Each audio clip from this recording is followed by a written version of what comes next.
Hey everyone, welcome to Sunday Night Geekery. And we've got the gang all here, and I apologize for starting later, but we had dinner with Grandma, so things went later than usual. But so hopefully I get a good pass on that. But introduce the panel, and we'll say hi to the chat. So we've got the ever awesome Maddie's Daddy here, we have an opening for Maddie's Daddy. So let me play that if I can find it. Here we go.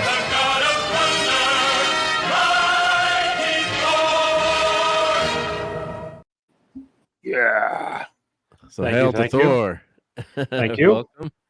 And Pat S is here as Mayor McCheese. I don't have a Mayor McCheese opening. You should have forewarned me. Everyone loves Mayor McCheese. And my son actually ordered Big Macs from McDonald's for delivery last night at like 3 a.m. I heard a noise. He's like, because I was up with the Dad Man stream. I'm like, what's going on? It's like, it's over the friend. You guys have all night McDonald's? Oh, yeah. We got everything out here. I live in Las Vegas and we don't have that. We have that. Yeah, you don't have that? No, Steve, you have we do. It closes. You just haven't eaten McDonald's in 20 years, brother. Trust me, there's a 24-hour McDonald's. Oh, no. There was a couple of years ago where I had it almost every meal because came home and everything was gone from the house, but that's a different story. Yeah. Anyway. So hail to Pat S. And I have the Star Wars. I have the Star Wars. A more wretched hive of scum and villainy. You know, Mayor McCheese is going to straighten the town out, so it's not going to be sorry. like that anymore. I will be going back to Han Solo next week, but that's okay. I love Mayor McCheese. He's very cool, very cool guy. And I have some of those, those stuffed animal, or dolls or whatever. I guess they would call them dolls. I guess they're stuffed dolls. Yeah. And of course, we got my great buddy here. Hail. Yeah, what's up? All right, dear friends in the chat, and of course the lovely panel. What a bunch of beautiful human beings. You're all so beautiful and fantastic and sweet. Oh, I thought it was Raquel for a minute there. Kalabi, are you dying? I thought it was Raquel for a minute. Oh, yeah, I love you, Raquel. I had to. Good. So let's say hi to everyone in the chat. So Phantom Outsider was first. Let's see. He says if you need produce, you go to the grocery store.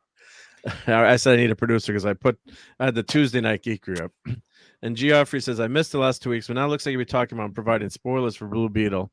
I haven't seen it yet. Guess I'll take a rain check. How do you know that, Jeff? I mean, I didn't say there would be spoilers. Geoff, let me tell you something. Have you ever seen any superhero movie?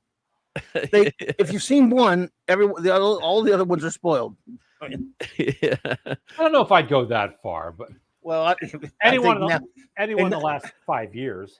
If you've seen any though, now in 2023, they're all spoiled. I mean, 10 years ago you probably couldn't say that, but now I don't know. We'll talk about it in a minute. Soldier were very different. Yeah. Iron Man, for example, and Winter Soldier were very different. Agreed, but that's very different from Batman and Superman the movie. True enough. And hail to Brian Hepburn. A long time ago, Brian. And hail to JT Kirk. Oh, he says Alan Moraine. So does that call for an Alan Moraine? I guess. Yeah, I guess if you request it. But here's what Lita thinks of that. Let's see. Where's my Alan Moraine? Oh, I gotta keep that on the main thing. Where is that? Who moved that? Club, you didn't. Not me. No, you don't have to. I have to put it on. I have just so many things, and then I've got to add it. Oh, I got to switch to my Star Trek. I never add anything. No, that's why I'm teasing. You can add anything, but I gotta find it. Yeah. Oh, that's just terrible. And people ask for loaded over there. I got so many. Oh, here we go. Here's the short. I gotta load that up into the main one. Yeah. But I was all happy last night. I've dropped like another 15 pounds, guys. Oh, good. Ooh, yeah. I decided to treat myself. Not on your foot, I hope. That's right. I just cut off one of my arms. No, I was like, okay, so I get to treat myself on Saturday night. So I got some very New Orleans-y snacks. I got a diet pineapple big shot and a Zab's voodoo chips, like a little bag.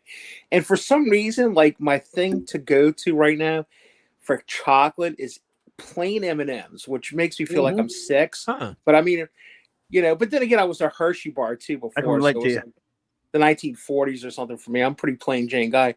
And I was looking at the Star Trek last night, and I'm like, man, I really ought to go say hi to my friends. And then I looked at the thumbnail, and I'm like, oh man, tonight's just really seems Kess and Neelix heavy. I don't have it in me. Only two man in a chicken suit. It's the Chicken Man! I love that so much, dude. You did a great job on that. I said this. Thank you. I said this last night, and I'll say it again. I actually like Neelix. I think he's a less insulting version of Broccoli. Because Broccoli is a nerd who's creepy. He's basically pleasuring himself to Deanna Troi. That's what it was a metaphor for. And they, everybody made fun of him and his name, like even the captain. It's just wrong. Whereas Neelix has the same sort of bullying going on, but he still keeps his positive attitude. He's still always there to help people. He doesn't let them get him down. I think Neelix is a more respectful version of a nerd than Broccoli is. It's my opinion. I don't think Neelix is a nerd though. It's just an annoying creep who creeps on a little girl. But, who dates a 4-year-old, Steve, for God's sake. The thing about Barkley though is he appears in whereas what's his name? Chicken Man was a regular, as you know, right? Whereas Barkley appears in a few episodes of TNG, then later a few episodes of Voyager, and that's about it. But his character really developed over all those episodes, brilliantly played by Dwight Schultz. And yes, I don't think he was there to represent quote unquote nerds or geeks. He was there to show us that on this starship full of seemingly perfect people that can do anything all the time, that there would still be some people in the world that with inadequacies and problems and that didn't have all their shit together all the time, but still could contribute. I think I think that was why, and plus the performance by Dwight Schultz. So, and then he was also made a good for that story, that pretty interesting story about hollow addiction. He made a good set piece for that story. Yeah, but don't forget, like there's a couple of things. One is I think they changed the character probably because number one, he was unlikable and they can't sell toys that way. Number two, there was probably feedback from the audience. There's not even a Buckle toy, is there?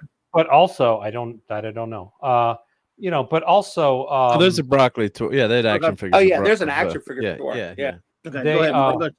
Yeah, I was saying, and they. I never hit the enter key when I hailed people in my text. Here we go. But also everybody was avoiding him, talking bad about him behind his back. I think that what Rachel read was correct. That it was started off as laughing at us. Steve, yep. were you Barkley as a child? Is that what this is? Dude, why do you think all the weightlifting and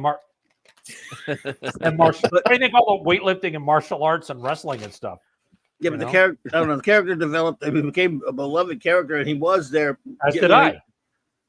Well, you have always been beloved too. But also, what I really love about you the most, because you're a hero of mine and you're an idol of mine, and it was always disturbing that. Oh God, put this, I can't stand it when you're right about everything, because it makes me feel inferior. So when you can be wrong about something occasionally, as you are in this, it makes me feel better. Even if you're just pretending to be wrong. Every time we talk about comics, I'm like, oh, that looks like so and so. And you're like, no, that was inked by blah blah. And when this guy inks that guy, which he only did from April 17th, 1973 till October 24th of 82. Yeah. At that point, that's highly significant, Steve. That's highly significant. Bah. Hola, mi amigo, hungry boy, ¿cómo estás? Yeah, so let's say hi to everyone else. So we got Claude sailing here. Hail to Claude. Hail the hungry boy. And it was good hanging out with you last night on Dadman Stream. Is Dadman Stream still going? He came in here before you left. Before you got in, he asked me to tell you he couldn't really hang around. He might try to pop back later, but he's not. He's kind of tired and he's had some stuff to do. So he may not. I'm never that way. God damn it, Mark! Jeez. But he did wish. He did say that, of course. Yeah. Language. Yeah. Language.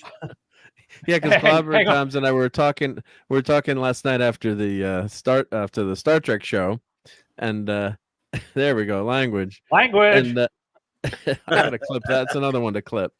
And we're like, oh, it's too bad we missed that man. Let me try and look as muscular as possible. Okay, all right, there you go. Now, all right, go ahead, finish your sentence. Yeah. And then we're like, oh, it's too bad we missed Dad Man Show because we're celebrating his 1 year YouTube-versary. I guess, is that a word I can call it? YouTube-versary. And I just did, and that's my show, so I can do what I want. And I'm talking to look. I'm like, oh shit! It says he's still on. He's still going. And Hungry Boy was on with him, and Lisa, and a few other people. I'm like, let's go jump in and say hi. And then I end up staying up till 5 a.m. with him to close out the show, which was a mistake. I told him I had to finally cut off. I got about 3 something. I cut out, and I said, yeah, you know, you were smarter than I was me. just so dead tired, and we were about to. I mean, I was about to try to get out, and then he mentioned, I forget what it was. We were going to start talking about some geek related thing that was interesting. I can't remember what it was. And I go, hang a little bit because something to do with, I forgot what it was. And then, but it took this turn to food. Yeah, I took over the show. Then I had nothing. I have nothing to come when it comes to eating food. I'm your guy. When it comes to talking about it, I got nothing to contribute. So I sat there for 45 hours hearing you all talk about food and showing pictures. And by then I couldn't even barely form human speech, and I got out of there. I was just dead tired. Sorry, yeah. No, but that man enjoyed it. He wanted to get up to 10 hours. And hail to Captain James D. Skywalker. Wrong all the time. Hungry Boy, wrong all the time. That's why I tease Steve, because he's right all the time, and I resent him for it. Well, hail to Joe Dog. How's it going? I'd say I'm center right. I'm not all the way to the right, but hail Joe Dog. And Hungry Boy's making the point. He said, I'm right about everything except one thing, the Clobby Cosell. So he likes your Howard Cosell. Well, I appreciate that. He's just there are lots of your impressions that I like. Don't ever forget that. I like your Scotty is the best. Period on the planet. On the planet. You're too kind, man. I got a standing ovation of doing Doc Brown at a con, and I was doing an impression of Clobby doing Doc Brown, so it worked perfectly. You're too kind, man. I'll bet you even do Mayor McCheese.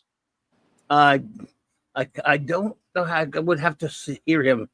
He was like, oh, McDonald's. I can't do the voice, but I think I do a better Scotty than that idiot playing him on Strangled Dude Worms last week, but that's another story. You do a better Scotty than anybody. Oh, except James Doohan, but that's common sense. No, even James Doohan. Did you ever meet him? Yes. Did you do the impression? Oh no. Oh, James Doohan. He would have loved it. It's a sincerest form of flattery. No, he just said, "Don't come in here, lad. I'm not here to talk about Star Trek with you geeks."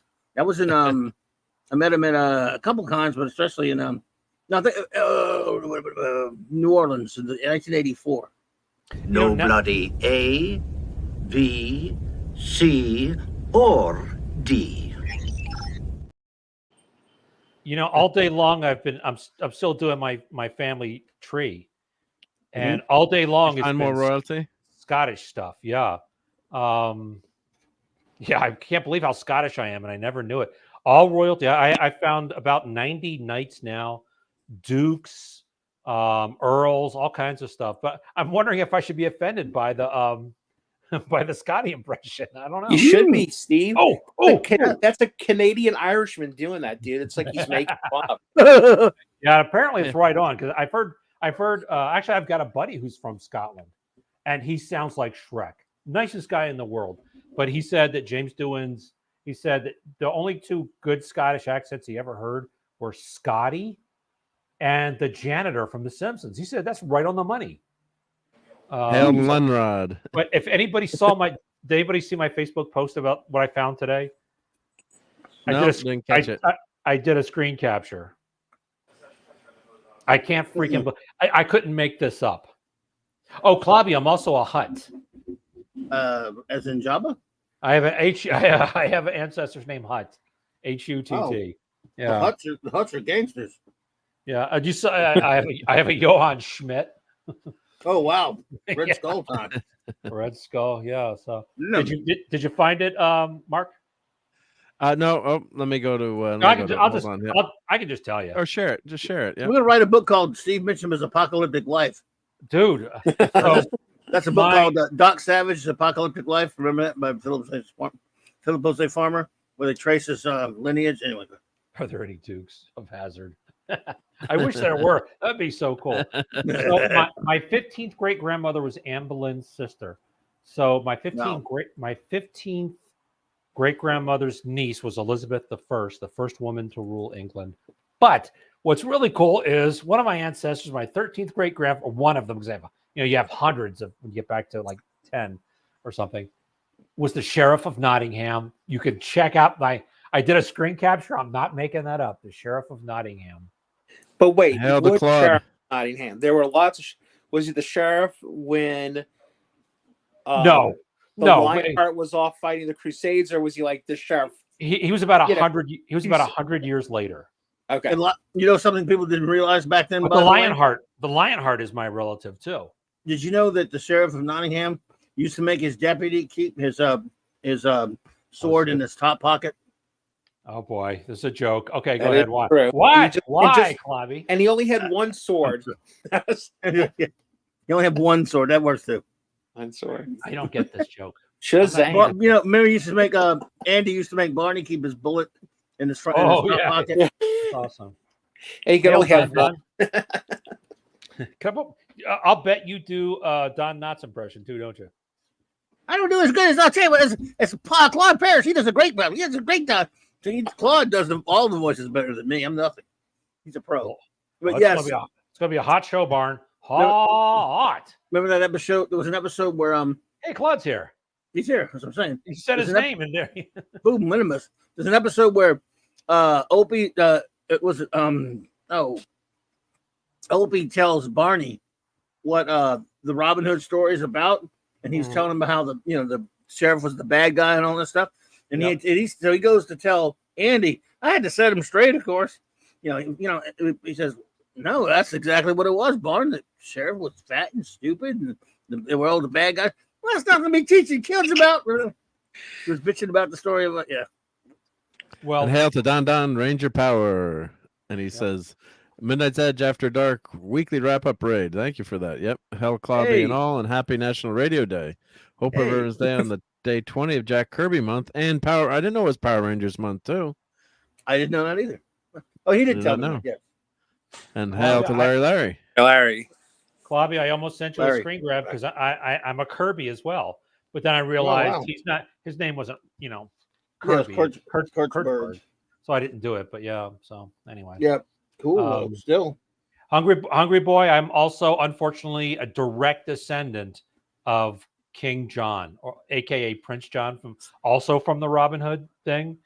Now you notice I don't have to say the first, the second, or third because he was such a horrible king. There were no more kings. He's the only one that I know of where there wasn't a second Henry the Third or Henry the Eighth or yeah. So A lot of people don't know that Arnold Rimmer was reincarnated. Was in his earlier life he was Alexander the Great's chief eunuch. I have no Hard to idea. get descendants unless you got that job after. Arnold Rimmer. Arnold Judas Rimmer. Yep. Wait, was it Judith or Judas? Judas. Yeah, it was Judas, right? That was his middle name. You tell everyone your middle name is Jonathan for J, but it's Judas. Lenrod, I know that quote. Unlike some Robin Hoods, I can speak with an English accent. I mean, I can't. But carry on. I went. One of the first cons I went to, Carrie Elways was there. Super nice guy, even though apparently he said a lot of horrible stuff on social media. I mean, he was super nice. He does. And there was a bunch of guys dressed as his merry men. Oh wow! It was they had the blind guy. They had everybody. It was great. So anyway, Nice. He's great. No, and he's sometimes you just gotta ignore what people say, or you try to, I guess. Yeah, I mean, if it so does many bug you. So many people, the entirety of their education about politics and other things is just based on what they see on CNN and It's Hollywood, and nothing else. Yep. So gazpacho soup, love it. Brian knows his Red Dwarf. Yeah. There you go. Yep. Yeah, I mean, I try to just but I don't want to get too much into the politics of things, but with Jane Fonda, I really didn't watching her, her movie, that's the extreme, but yeah, it's it can be really offsetting to off-putting to someone if you want to watch something and then you're getting all that political stuff in between, and it can really be a pain. So of course, like where you get it, we're gonna talk about Blue Beetle in a bit, and of course the director. I didn't really watch much of the stuff the director said, and then I was watching something with Clobbering Times the other night, and it was infuriating me what the director was saying, and that can off-put an audience. Like, look at what the new Snow White, how she's been trashing the original story. it's like, maybe you don't want to alienate the original fans. Maybe say something like, yeah, we're taking a new twist on it, and come see the movie. You should be pleasantly surprised. It's a maybe a little bit more modern take than in 1937, but fans of the old movie we hope they love it too, right? Because you don't want to lose those fans. And then it's Rachel Ziegler, right? Is her name, yeah, right? Yeah, and 22-year-old, God bless her. She's done. Yeah, I think that's young the actress. whole problem is she was grabbed up when In a she bubble. was 17 years old, and she was in two pretty much flops. I mean, I know that West Side Story was critically acclaimed, but it wasn't good, and it didn't make a ton of money. That's for sure. Well, it's Spielberg, so people gave it. Spielberg, and it was impressive. I mean, I was reading, she was, picked out of 30,000 actresses, and she had to finish starring in Shrek at her high school before she started the role. I mean, so it's a Cinderella story. Pardon the, excuse me from using the Disney princess pun, but now she's going to be Snow White, and just it was almost like, remember the Cowboy maybe the Cowboy Bebop Netflix controversy, and the actress trashed all the fans and said there's no way that, and I'm not a big into anime, I know what Cowboy Bebop is, but so the actor saying, oh, we changed the costume up, but hopefully you guys will love the story, and then she starts attacking the fans as toxic, and just going after them. It's like, you need people to watch your product. I mean, it's not very smart. She doesn't understand that. Yeah, well, I guess Ziegler, or you're in such a bubble, you have no concept. It's like the famous quote from one of the New York Times columnists back in the 70s. She said, "I don't understand how Richard Nixon won. I haven't spoken to one person who actually voted for him." So I forget that woman's name. She was a famous movie critic from Pauline Kael, New York. Pauline Kael, baby. Yeah, it was Kael, right? Yeah. That was from the 70s. Yeah. So it was, that's when you got to have. You live in a bubble, and you got to, nice, it's like hungry boy. Yeah. Oh, in high school, Don Power Ranger Prices. Regardless of what anyone thinks, High School Musical, the series, is among the things I honestly love about Disney Plus. Likewise, the Orville. And my kids in college are actually, they grew up watching High School the Musical, and I think it was became a thing for them to watch the new Disney show. Part of it for laughs and part of it for nostalgia, I guess. But that original High School Musical, don't quote me, and you didn't hear it here, but it's actually really well done. Don't clip that, but nerd. But no, the music the songs are good. For it. Well, you haven't watched it 500 times like I did with kids that grew up. No, I have all boys, dude. They were not interested in High School Musical. Well, we had one daughter and two sons, but they all watched it together. I think because my daughter was the oldest, and she would put it on, and my young guys were probably 4 and 6 at the time. So look, just make them watch Die Hard or Lethal Weapon after they watch that. Yeah. Mark, you know what? My sister was a was a theater teacher for 20 years, and she told me, because I was like, I don't understand this High School Musical stuff, and she said, well, let me say this to you. Remember when you were a kid? And I said, yes. And I said, why? She goes, do you remember Grease? And I went, oh. Because when I was a kid, dude, like they would put on skits and they'd be like, Patrick, you have to be Danny Zuko because you look like Danny's guy. I don't know why I don't think I looked anything like the guy from Taxi, but okay. No, not Zuko. What was his friend's name? The guy that was on Babylon 5. Yeah, Jeff Conaway. Yeah, Jeff Conaway. Yeah, he was actually he actually played Danny at first in the for the movie. They switched to Travolta. I had long blonde hair when I was a kid, so they would make long blonde hair. What kind of a loser were you? Oh, dude, my old man was a Marine too. You can imagine how that went over.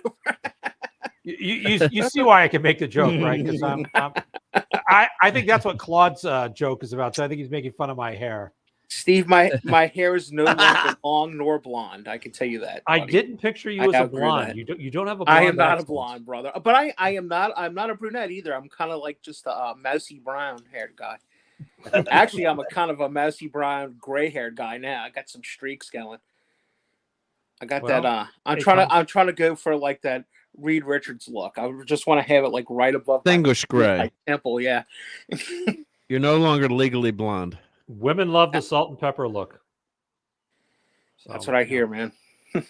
Danny was Conaway was the original Danny in the musical on Broadway, and then when it went to the theaters, it was Travolta got the role, and then he got switched to was it Zuko? You said I can't forget the characters, but Danny Zuko was Travolta. Yeah, Travolta. But what did he played one of the T-Birds, I guess. Oh, and the other thing that just crashed and burned too was the Pink Ladies prequel series. Boy, did it! That crashed and burned. I didn't see one of those, but I guess they modernized that for a modern audience, even though it was set in the 50s. I guess that didn't pan out too well either.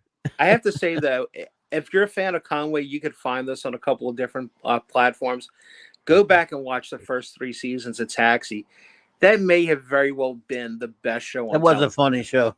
Even though it's dated now, it's still hysterical. Oh. And I have to tell you something. I love Andy Kaufman. I think Kaufman was the least funny thing on that show. Agreed. I thought that I think that Laka was kind of a one-trick pony. And when Reverend Jim came on, he was so what does a yellow light mean? Slow down, Steve. What does everybody knows that? That's like the Thanksgiving turkeys from WKRP. Everybody knows that. Even people weren't alive yet. Yeah, that's right. I should let Claudia do the Reverend Jim. I love that. And don't forget Jeff Conaway's greatest role, though, was actually in this short-lived TV show, which shouldn't have been canceled so quickly. Wizards and Warriors. Is this real? Is this real? Yeah, that is real. I own it. Yes, in like 82 or something like that. Yeah. Is it a comedy? 8 episode. Is it a comedy? Yeah, it was a comedy spoof of Dungeons and Dragons. Yep. Wow. So it was, it was 1983. Yep. Yeah, it was the first episode aired, and I watched it with my friend Brian, who was a huge D&D player with me too. And, 8 episodes there. So I was right. 8 episodes. Yeah. 5 unaired, Steve. You have to get it on the TV. Yep. Holy cow. How Local legend has some TV stations in Italy still air Wizards and Warriors. It's weird what other cultures like. Pink Panther is still huge in Germany and Japan. Wow. Wait. Peter Sellers or the cartoon? No, sorry, the animated. Oh, okay. Because there's no dialogue. Yeah. Everybody can just So yes. My first instinct is to bully you guys about High School Musical and that kind of stuff. But but if I'm going to be honest, I have to admit I know every word to Les Mis. There you go. Wow. Yep. That's okay. I mean, some of them are manly. Some of those songs, blood, the red, the blood of angry men. There's some like kick ass and take names songs in there. trying to, salvage my dignity before Claude cuts me to ribbons. Red dress press. Never insult Claude Parrish, you guys. That guy is the master of humorous put downs, and he can come up with them like that. Hail Red. Of course, Hungry Boy's seen Wizard of Wars. I know. Yep. Hungry Boy is a very, very high IQ, but he's too nice and civilized. Claude's a nice guy too, but he's like Wolverine, or somebody. You don't want to get him mad. He's the Hulk of insult comedy. You hear me being so nice to him because I don't want him to start making fun of me. Don't worry. Yeah, but you scare him because he knows you can whip his ass, so he'll just insult me instead. We played Trivial Pursuit back in the and Clobby had the question, what's the name of Superman's dog? And without missing a beat, Claude goes, I can't think of her name now. What's the woman that played Lois Lane? Margot Kidder. Yeah. Oh, that's too mean. Oh, he took off his glasses to clean them, and the girl that Clobby had set me up with said, "You look better without your glasses." And he goes, "You look better without my glasses too." Yeah, so never. That's truly a classic. Yeah. Well, Margot Kidder did pose for Playboy, so wow. Don't ask me how I know that. Yeah, she did. It didn't end up being found in a file cabinet of someone's long lost collection of magazines at one point. Wait, found by whom? Oh, found by me. But thank God. Yeah, but I was looking at some stack of magazines in a file cabinet were left behind and flipping through them and I'm like, Margot Kidder? This was like 1975 or and then I googled it and I remember, and they said it was actually an issue for her to become Lois Lane, but of course back then in the 70s it was kind of like a cool thing to do to pose like that. So yeah, it wasn't considered scandal. Scandalous was kind of hip scandalous, yeah, if that makes any sense. But but God bless her, she passed away way too young. Yeah. So Yeah. So Hungry Boy says he's not. I'm just clever, not smart, and like silly crap which are disguised with history and art.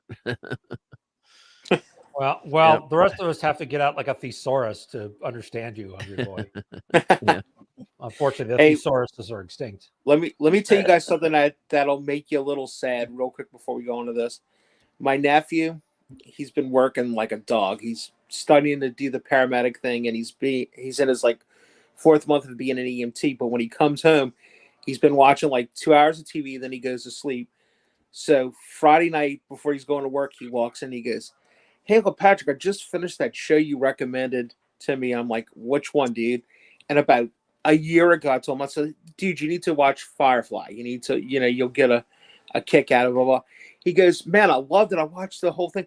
He's like, "But I can't find the 2nd season of it anywhere." I'm like, I'm like, no shit. I'm like, "Oh man." I said, "I'm sorry." I said, "I thought I told you." And he's like, "Are you serious? How did they cancel that show?" He's like, "That's better than anything on TV right now." I said, "You sound like you could be on YouTube, dude." Yeah. He didn't believe me at first. He thought I was, but I said, "Look, there is a little bit of good news. There is a movie." Now, when he comes in about a week and tells me, "Dude, you could have told me that they killed off Wash before I watched the movie," and got all depressed, but I'm gonna let him figure that out for himself. That's a number of years. During those like that first 10 years when after Firefly had been created, it was the ultimate word of mouth show. People were like, "Man, you got to see this show." Right. And well, Buddy Bun gives me a call. This is maybe like 2009, 2010, somewhere up in there. And he'd been for years. I told him about the show a lot, and other friends had, but I hadn't talked to him about it in a while. I get this call, and he's like, "I'm going to kill you, you mother." What are you talking about? I finally watched Firefly. He's got this like voice like that. I said, "Oh yeah." He said, "Is that Scott you're doing an impression of?" No, this is one you have not met, but he's from New Orleans.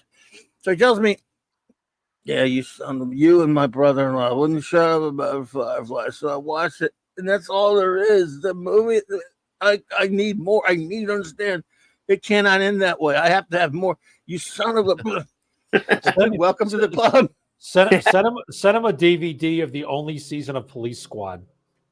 That's greatness. There was only 6 episodes. At least Yeah, that's what I'm saying. He'll be doing the same thing, and then I'll really hate you. I have about 20 shows that I'm like that about that lasted, in some cases, 7 episodes. Police Squad was 6. It's the lowest number. But in other cases, 13, 12, 20 max. There are a lot of canceled shows. That was devastating, dude. You go back, and I didn't find that till I was like an older kid. What? What show? Did I say it right? Is it? I don't know.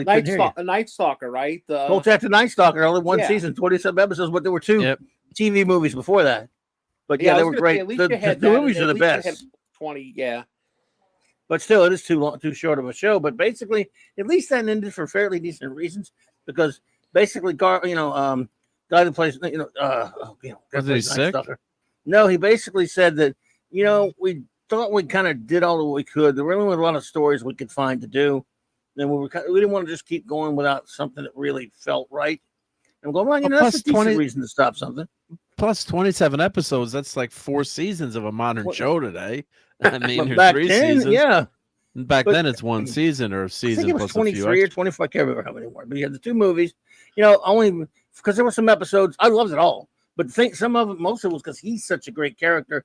There were some crazy concepts in some of those episodes. They had like a robot in one of them. They had he had to find some kind of, he felt the formula got kind of dragged down a little bit, because every week he has to go out and finds out about some crazy supernatural type of the crime. Nobody believes him but him, and he's just a reporter. And it's always up to him to go out there and he's like this, kind of a amoral type of a character, not like so much of a heroic. He turns out to be the hero all the time. And I guess if after you've done that 20 something times, what are you going to do?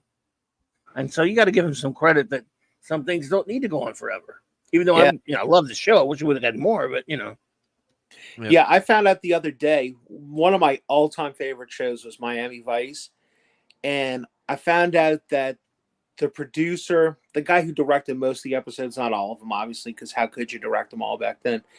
And Don Johnson didn't want to do a 5th season. They were like, dude, we've told the stories. And they came back and they're like, look, you got to have a real ending. Besides, if you do like another, I forget what they said it was, like another 12 or another 16 episodes, it'll be exactly enough so that when we sell it into syndication, they can run it 5 nights a week for a half a year and then start it over again for another, and people can watch it and they'll be able to keep track of it and everything. And it wasn't even that episodic of a show, you know what I mean? Like, you could have got away with it. You do need to have a certain number of episodes, like Trek made it to the 79 episodes. And then they threw Don Johnson the equivalent of like $1.5 million an episode in today's money to do the last season. But that sort of happened with Barney Miller, I think. I was looking into it. I forgot who I was talking to. Maybe Claude knows. I think it was Claude. Is that they weren't really, they've been gone. Barney Miller went for a long time. That was a great show. And they just kind of stopped because they were like, we've done it for so long now. They didn't want the quality to go down, so they quit on top. Which I think is pretty good. Like I said, Kolchak, I would love to another couple more seasons. But if you think you're out of gas, it's not the worst thing that can happen. At least they kind of stopped on their own. But it's the times when these shows promise that you're going to get more, or and they just can't cut them short right there, like they did to Briscoe, which I loved so much. Dark Shadows went on way too long. Oh man, it was great. It was great. Right about never ended. Yeah, I mean, it was great when he introduced himself. Hi, I'm Barnabas Cullens. It was really great. But they got to a point where, oh my God, they're just like, it's Frankenstein. They're doing Frankenstein again. They start doing all these terrible, goofy things. People say that about 60 Minutes in General Hospital too, Steve. It's like, come on, 60 Minutes. The plot for 60 Minutes is just really, that ticking really got annoying. Well, The Simpsons definitely has overstayed its welcome. Did Andy Rooney overstay his welcome though? No, sorry, Andy Rooney. Did you wonder why? The Simpsons people have no idea what we're talking about. Steve, I hate to say this. I'm not sure the whole Sunday night lineup at Fox hasn't kind of outlived its usefulness. What is it? 35 years of The Simpsons now? It's never going to stop. What? That I don't understand. I think I was 2 when The Simpsons started. So that sounds. Wow, you're that I'm young? kidding. No, dude, I wasn't. It's born in '76, Steve. I'm kidding. That was not. Okay. Wow, But you're I will that tell young? you this: I was absolutely a kid when it came on. Like I remember watching Tracy Ullman just to watch The Simpsons. Oh yeah. cartoon. Yeah, the Simpsons were on Tracy Ullman. Yeah, as a short. And Yes. here's a tribute to one of Clobber Tom's favorite shows. Briscoe, Bowler, I hope to see you in action again soon. Count on it. Well, maybe after a brief hiatus. Oh, it made me so sad. The Oh, Jack of yeah. all It was trades. a long so much. hiatus. Yeah. love Also, it. that's Show Enough the Shogun. That is him. Yeah. Yep. Man, Good I was actor. so sad. He passed on to passed a few years ago. He died. But yeah, like 2007 or something. Wow. He was so he great. he was a really good actor. I love that guy. I mean, if you No. if you look at him in that, and he was also in Two Guys, a Girl, and a Pizza place that Was he? that Ryan Ward Bowler was Reynolds, on there? where Huh. Ryan he was the owner of the pizza place. Ah, okay. David I Austin don't know. Spires was in it too. Wow, that's wild, weird stuff. Yeah, he was a great actor.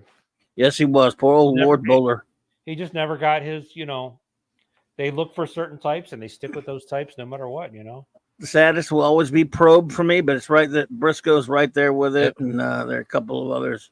At least nobody else had to suffer like I did. I'm the only one that suffered with Probe because Briscoe had a pretty decent fan base. And the thing is, after that, not too long after the thing got canceled, Briscoe ran for years and years and years, and on TNT and TBS, and I thought it was on episodes. USA. It wasn't on USA. TNT, TBS. It was it ran in syndicated and had a Those decent guys, yeah. lifespan. talking So a lot about- of people knew about it. Probed? Klingons do not allow themselves to be probed. Hey, don't be insulting, Probe. It's all I have left in this world. A It belongs Klingon to me. does not do laundry. Oh, I'm sorry. Klingon. Can't believe you did that to me. My what I'm suffering. You're suffering. Yeah, yeah. At least I got to meet Parker. That's a good thing. Yeah, it's pretty cool. Yeah, yeah. He was a good dude. Nash Bridges better than Pat. Than Pat Bridges? No, he liked Nash Bridges better than Miami. Good, yeah. Vice. Oh, yeah, that Bridges was cool. What's that, Steve? Claude Parrish. Frasier was another one where they quit while they're on top before they started repeating themselves. And Yeah, I heard about that. yeah, Frasier is one of the best shows ever. Nobody thought that such a cerebral show, to use the term they described Star Trek with, would do that well in the 90s, and it was did great. Would have went on for years had they wanted. And it, to quote, one of the few things I like about Stanley is this. He said, if people have to look up some words, is that such a bad thing? He sure did a lot of it. Yeah, not Looking at that's words. true, right? So one I thing I did could, Google him. yeah. So, but anyway, yeah. So that was another show where they just, they said, we're getting out now. All the quality is still good, Thank you, HB. It's okay, man. I've learned to accept my place in this universe as the sole survivor of that show. What show, Clubby? Isaac Asimov's Probe lasted a total of 6 episodes, and I love it so much. 1988. That was right when I opened my shop up, actually. And wow. watched it millions and millions upon millions of times. It was a wonderful, brilliant show that nobody remembers. And it'll never be on DVD. I'll never have. Stevenson we're didn't try- even remember it. We're trying to preserve the copies as best we can because they're never going to be put on DVD legally. These old copies are getting frazzled. Get 'em. It pisses me off. Get them I'm not I copies. found it. Yeah, you have it on I DVD. I found it. Yep. But it's not on actual DVD though. It's not legalized Yeah. DVD. We've got bootlegs of it. Who cares? I do. I would like to have nice copies. I care. Yeah, but I'm the only one. DVDs go bad but after a while too. But Yeah, so you have to make copies of them. No, I understand that, but my old VHSs that I originally recorded them on, that's not good enough anymore. But we managed to put them onto. A couple people have managed to boot them off of certain services and stuff. For example, in 1992, when the Sci-Fi Channel came around, and actually started, showing some pretty good stuff, they had this segment called the Series Collection, which they would weeknights they would show very shortly lived TV shows that lasted 6, 8, 20 episodes, whatever it were, right? And when they showed Probe, this was again At this point, it had been like 4, 5, 6 years after Probe had aired, and after I watched every episode 20,000 times, so I had them memorized. So as soon as they started running that, I was cool. I said, "Oh, they got these little interviews with the people who made the show, and they're showing that's great." As soon as I watched the first one they run, I'm like, "Those filthy butchers! They butchered in some segments, like just line here and there that I knew, and then others like they didn't chunk out a lot, but there was enough cut out to piss me off. Now I still have my tapes, but I'm like, this pisses me off because these are nicer copies. I'm going to record them anyway. But damn it, maybe down the road they'll do it better. Well, later the bootlegs that I've been able to find at cons and stuff of DVDs, the sound's not that great, but they're kind of okay. But they're all taken from copies from that run, and almost all of them are butchered. So only I know the lines that are missing. Lines, yeah. And when I watch one of those butchered ones, I'll notice, oh, that's one of the butchered ones because they got there's a line cut out. They're like 5 words cut out of this line. Did they do it so they could fit the interviews in with the they just as commercial television went on, they had shorter and shorter times for airing shows. Yeah, they would shave things off any way they could, or sometimes they would speed speed shows up, but they would also chop a line here and there, whatever they could. Yeah, they'd play the show faster. Yeah, right, from the network original run, they did that. Yeah, or they would cut it.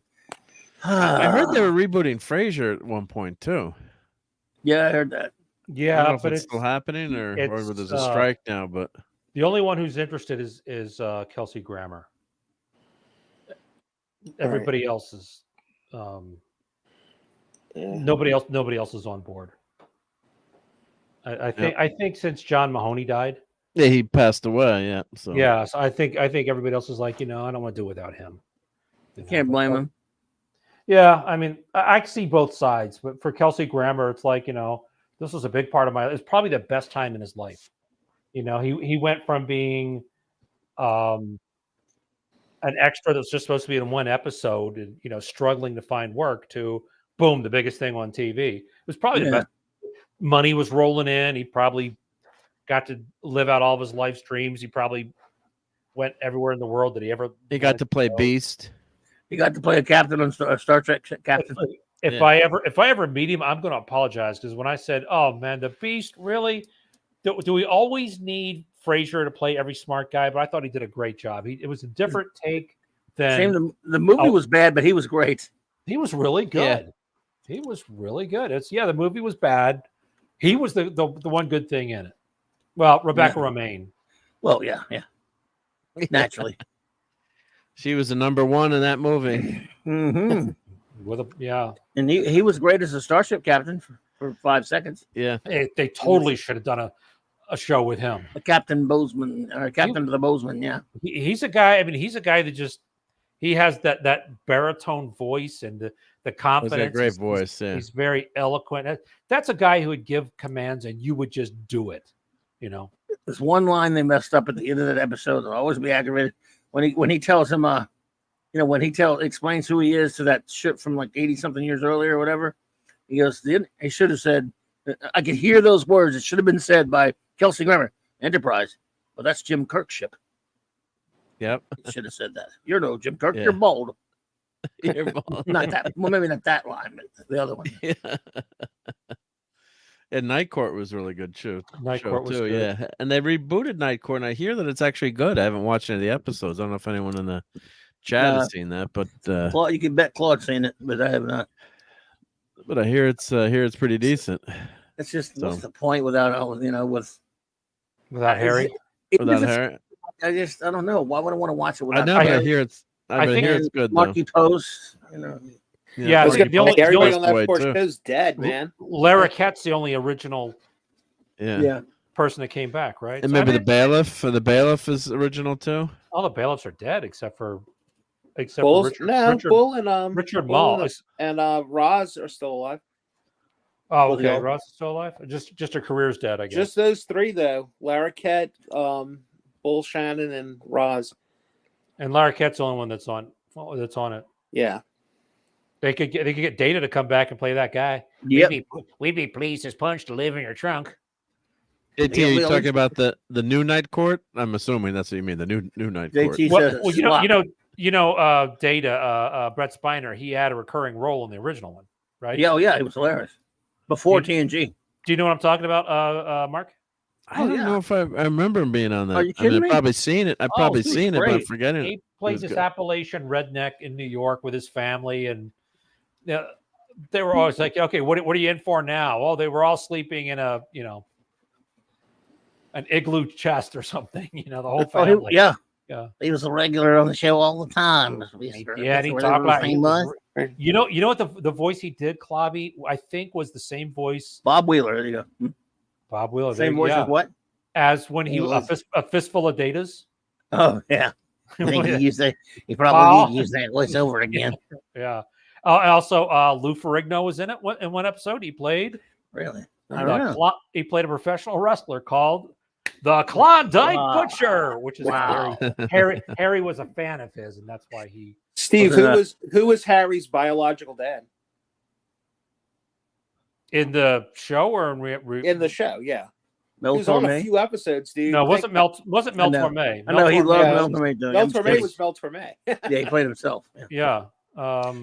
Oh, who was it?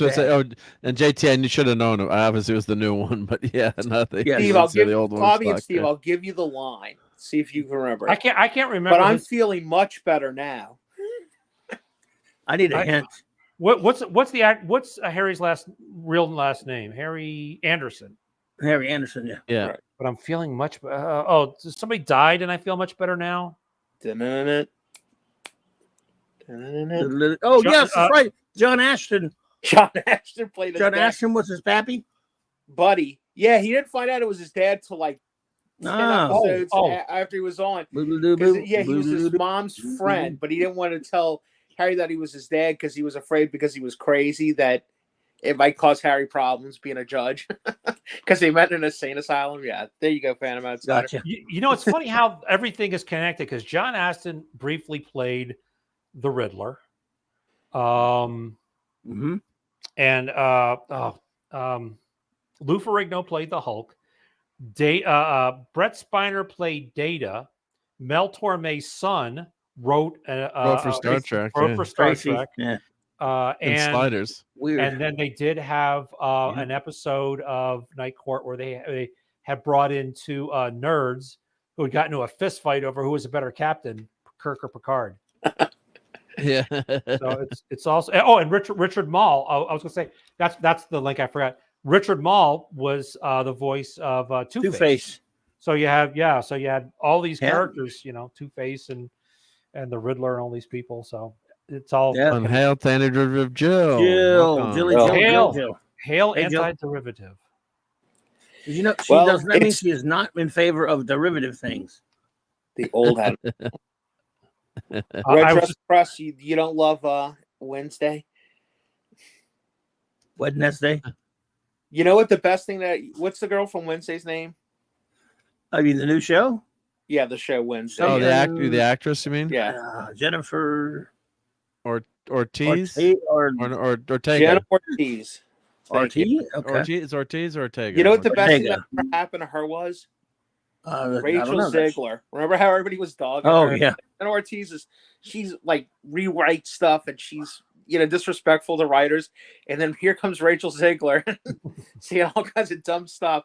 You haven't heard one thing about Jenna Ortiz. Has Jenna been in trouble? I didn't know she got in trouble. Well, not as much stuff. No, she says stuff like I don't think we should have love interest next time. That's stupid, right? And it's weak writing.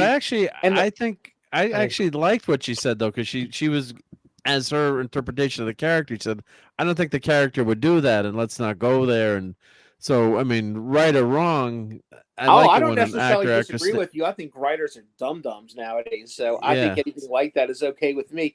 But she was getting a lot of flack for it, and people were saying they weren't going to work with her again and stuff and everything. But nobody beats the newest, bestest dummy. This girl. Oh, Renee, or whatever. Yes, she's terrible. I hear you, Jill. I'm kidding. I know you weren't. Good. I met your mom while she was in the hospital. This is that's right. JT Kirk, I actually agree with you, sir. I think you are the best captain. I know I'm in the minority. I know I'm in the minority, but yes, you are. It's Captain Picard. The Klingons have fired their phasers. meeting in my, Captain Conference, as you call him. Conference. Conference, yeah. It's like they fired a photon torpedo at us. Let's have a conference. Doctor, we're going to need you there for some reason. Counselor, I sense some deception in their attack. Yeah. Captain, we still have our phases. I vote we blast it. I'll keep that in mind, Mr. Bailey, when this becomes a democracy. Yeah. Where's that from? Corbomite maneuver. Corbomite. Yeah, right. Yeah, great. Yeah. Great one. Well, let me say this. That one. It's past midnight. I guess we've put this off as long as we can. We have to talk about Blue Beetle. Mark, did you see Blue Beetle? Yeah. Yeah, I did see yeah, Blue the caption's been Beetle. up for about 25 minutes. What's that, Steve? It was the best movie about Blue Beetle there is. That's right. Gentlemen, I have less than zero interest in this Blue Beetle. I will have nothing to contribute. So you do. You can hang with us. We're not going to be that long. Yeah, we're not going to talk about that long. But that's up don't to you. Let that scare you away. But Steve, you can talk about how awesome Blue Beetle was on the Brave and the Bold cartoon. I never saw it. You're missing out, brother. I don't have cable or get the HBO Plus from a friend and watch the episodes. All my friends are here tonight. Boy, that sounds like a country song, doesn't it? Yeah. All right, somebody in the DM, put your passcode in for HBO Plus, or whatever we're calling Max this All week. my rowdy friends are getting nerdy tonight. It's like a Bo Cephas song. Oh, that's right. Well, we're missing the Saints game, aren't we? Is it over? No, it's been over. I mean, it's preseason anyway. I mean, define missing it. I mean, I was going to say that's about how much I'm in the NFL nowadays, brother. I didn't even know what time the game ended. It was just a preseason. Okay. Yeah, preseason doesn't count. Yeah. But it's not past midnight. So I am going to, with regrets, call it a night. Well, it's only 9 past o'clock. Steve's bedtime. It's almost 9 o'clock there. Oh, it is. That's true. It's 9 o'clock, but I need to stay on the early morning schedule, because I have to get up early when Maddie's here. That's true. Has school started yet? Well, she's in daycare, so it's year round. Okay. But she's just awesome. Indeed. Also, Red Dress Press says Blue Beetle gets brought up by people and they start to leave the live stream. It must be bad. Yeah, you're not wrong. This isn't the only place that's happened either. So I mean, for me, Ted Cord is Blue Beetle. Period. Agreed. End of paragraph. Close the book. All this revisionist stuff. It's like fine. I get it. There are Hispanic heroes that I love. El Tigre Blanco, the original White Tiger, before they gender swapped him. Right. There was El Aguila, the eagle, the guy who was sort of Zorro-like, but he had electricity. Yeah, I mean there are. Well, Tarantula, but he was a bad guy, right? Wasn't he? Tarantula was a bad guy. Yeah. Although today, if they have him, it'll be his boss's fault that he became evil or something. Naturally. I'm still of the opinion if you want characters that are of a minority, write them. Don't race or gender swap people. And it's the same thing for I don't want a redheaded Luke Cage. I don't want a Hispanic Shang-Chi. I want him to be China. I want him to be who they are because that's how I love them. That's probably why I and a lot of people like me and Claude and us old codgers don't like the new Star Trek because we have our Kirk. Yep. He was. There's only one Kirk. There's only one Kirk. There's only one Kirk. What happened there? So that was my diet tribe. It has 1/3 less calories than a regular tribe. I beat it. I beat you. Nice. Well done, sir. Well, Claude or Hungry Boy was going to jump on that. Well, before we leave, Steve, the other thing that was controversial and that was in the news that I don't know what you're feeling on this. I just want to ask: "Fat Bottom Girl" by Queen has been removed from their next greatest hits album. Because it might be insensitive to dimensionally challenged people. Jesus. I'm shocked. Did you hear that news? I'm shocked that it took that long. Yeah. Yeah, good point. Like we haven't until we banned all the books, and it's like, if we ever get invaded, if we ever get into a land war, this will be the first generation that we will get creamed. We'll get clobbered. Destroyed. You know. Yeah. You know. The good news is do you know the reason there'll why never be a land invasion of the United States. They can't even land invade Taiwan, dude. I mean, yeah. I mean, well, Pacific Ocean's pretty big, sir. well, not in our lifetimes, but technology will change, and other things will change. But you know, I found out something interesting this week. You know the reason that college football, which predates professional football, do you know why it was? Do you know why it was started? Why it was started? Yeah, there's a reason. Training for the army. Yeah, that's it. The army? After the Civil War, cool. they were afraid that the post-Civil War generations were a bunch of wimps, and so that's why they started the Pledge of Allegiance, was to keep patriotism alive, and they started football to toughen up young men, to keep them strong and tough. They probably seen football from other countries and thought that might be something to toughen them up. Yeah, you know, but Claude, that's a good point. You know, he does say that they make the world go round, so there's nothing insulting in that song. It's to me, it's saying, look, you know, I like to think it was tongue in cheek, because I don't think Freddie Mercury was really interested in fat bottom girls or any other type of girls. Right. I don't know. I think Freddie. I've heard he had was other actually. interests, I don't know. I've heard that he was in the girls, but that's another. So JT Kirk, this is not a request, is it? You're killing me. You're killing. Hungry Boy, you are. That is right on. That is right on point. That is right on point. You think they'd be celebrating that song? That's right. Yeah. It's a reminder for everybody. It's a ballad for women in the '90s. Natural shapes. Yeah, I mean, it's funny. They for 20, 30 years they've been railing against Barbie because she was too tall, too thin, too pretty. And it's like, well, we can't celebrate the other end of the spectrum either now, guys. Sorry. It's anyway. Damn. God, I feel like the critical drinker.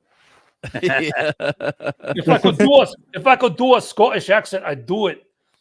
I apologize for that, Claudia. I know that was. We need more of those show guys like doing what he does and stuff like that. You know, coming up in my feed the past few days. I don't know why. I mean, at least old Siskel and Ebert channels with old Siskel and Ebert reviews from their great shows in the 80s and stuff. And I'd sit there and listen for hours sometimes when I'm doing show work and stuff, and listen to these guys breaking down movies, talking about movies, just for a love of movies. Even though I didn't always agree with them or anything like that, but I remember it was very entertaining back then. And now when I watch them do it now, it's almost scary, because they're talking about these movies like it's almost like, remember that time when movies had one job and you either liked it or you didn't, but it was also interesting to hear people talk about it, to be breaking down, and watching these guys do it for the love of it and stuff.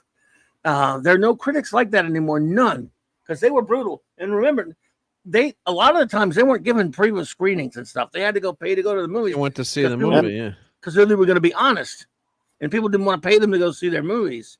Yeah. Yep. Yeah. There's another request here. Your agonizer, please.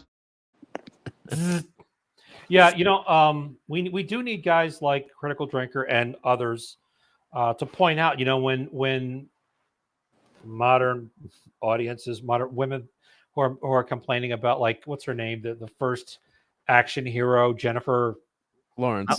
Lawrence. I had Lopez stuck in my head, and Garner. We need guys like the Critical Drinker to say, really, because we had Ripley, we had the Bionic Woman, we had Sarah Connor, we had Wonder Woman, we even had Isis on TV. So it's half of the Scooby-Doo. Princess Leia was a pretty strong character. Princess Leia, into the garbage chute, Flyboy. Yeah, I mean, she took over. But people forget these things. So I'm glad there are those around to say, look, you're jumping to conclusions. You're trying to do your mind reading act, but we do like strong female characters as much as we like strong male characters, but we want them to have to earn it. Every Jackie Chan movie ever, the reason you cheer for Jackie is not because he does all these great things. They're amusing. and they're like, wow. But the reason you love Jackie Chan movies is at some point he is as low as he can be. You know, he's lost everything and he fights his way back to the top. When you have and you watch him break his ankle doing a stunt on screen too. Yeah, yeah. I mean, Iron Man, same thing, right? You know, he was as low. He was in a cave. You know, they were going to kill him no matter what he did, and he clawed his way back. He earned it. You know, and if you're going to make female characters or characters that are minorities, make them earn it. Make them claw their way back, and then we'll be interested. And everybody, I don't care if the movie is 100%. Every character has African. to do that. It's not doesn't matter what the character's race or creed or color is. It's got to be. It's equal for everyone in terms of appreciating a character. It's got to be well written, and characters got it's timeless. But a character has to go through a struggle. You know, we watch the great Harryhausen flicks. You know, Jason the Argonauts. You know, or any of those. You know, it doesn't always go great for Jason, right? Otherwise, it'd be he killed the Kraken, movie over. You know, in Clash of the Titans, right? You know, ends in the first act. You know, if Perseus, right? You know, wouldn't be so much fun, right? You got to have that character. If you made a movie that was all African American women, but they were all written like a combination of Ripley and Sarah Connor, that movie would sell out. Everybody would go and see it twice, 3 times, you know. But they don't do that. They throw these things together. They make them overly powered and too perfect and no challenges. And nobody can relate to that. Nobody's life is like that. You know, we all have struggles every day. I mean, you guys have to put up with me. I mean, you know, the struggle is real. The struggle is real. Yeah. So I gotta make people hungry, and then they get angry at me because then I show them pictures of bacon and stuff, and then they get, well, what's going on here? Now I gotta go eat bacon. And, Sheena, you're right. Hungry Boy, Sheena. There was also Red Sonja. I mean, these characters have been around, and they did fairly well to great. You know, I mean, Linda Carter had 4 or 5 seasons of a very low budget show. Very successful. The Bionic Woman was very successful. Mm-hmm. You know, Buck Rogers, Wilma Deering. Yeah. ISIS, you know, I know a lot of people that love ISIS, you know. So I mean, and like Sarah Connor, the way she was written, especially in T2, was such. I mean, that character, when she's there, men like you created the atomic bomb. Men like you thought it up. You don't know what it's like to create something, to feel life growing within you. I mean, that just sucks you in. You're like, wow, this is really good writing. I mean, what is she going to do next? What is she going to say next? And then they have her take off to go kill. I hope I'm not spoiling anything. Spoilers. Miles Dyson. Dave C. You know, before his son became cyborg. But anyway, but that's all I got for you for today. I'm going away now. Go away now. Yeah. So he was on. He was on just before the show as I was looking into my Scottish heritage. So he's a good dude. I like him. He has a good show. Also, I think Mark or Clobby, one of you guys turned me on to Unbridled Rage. Oh, Mahler. I love Mahler. He's great. Oh man, good. I mean, in depth. Oh, it's incredible. His Unbridled Rage he did on the horrible Snyder Cut dribble. That's one of my. That was amazing. Isn't it 3 hours long or something? No, it's not as long as the movie. It's almost half as long as the movie. Barely half as long. As wait, which movie are you talking about, Clobby? The Justice League Snyder Cut trash. No. No, Mark's right. I've seen a YouTube video that's like almost 3 hours. That's an EFAPS. No, but the one he did about Justice League, the Snyder Butt that Mahler did was a little over like 2 hours 17 minutes, which is was a little bit less than half the length of the entire movie. Okay. Yeah. It's funny. Yeah. And it was way more entertaining.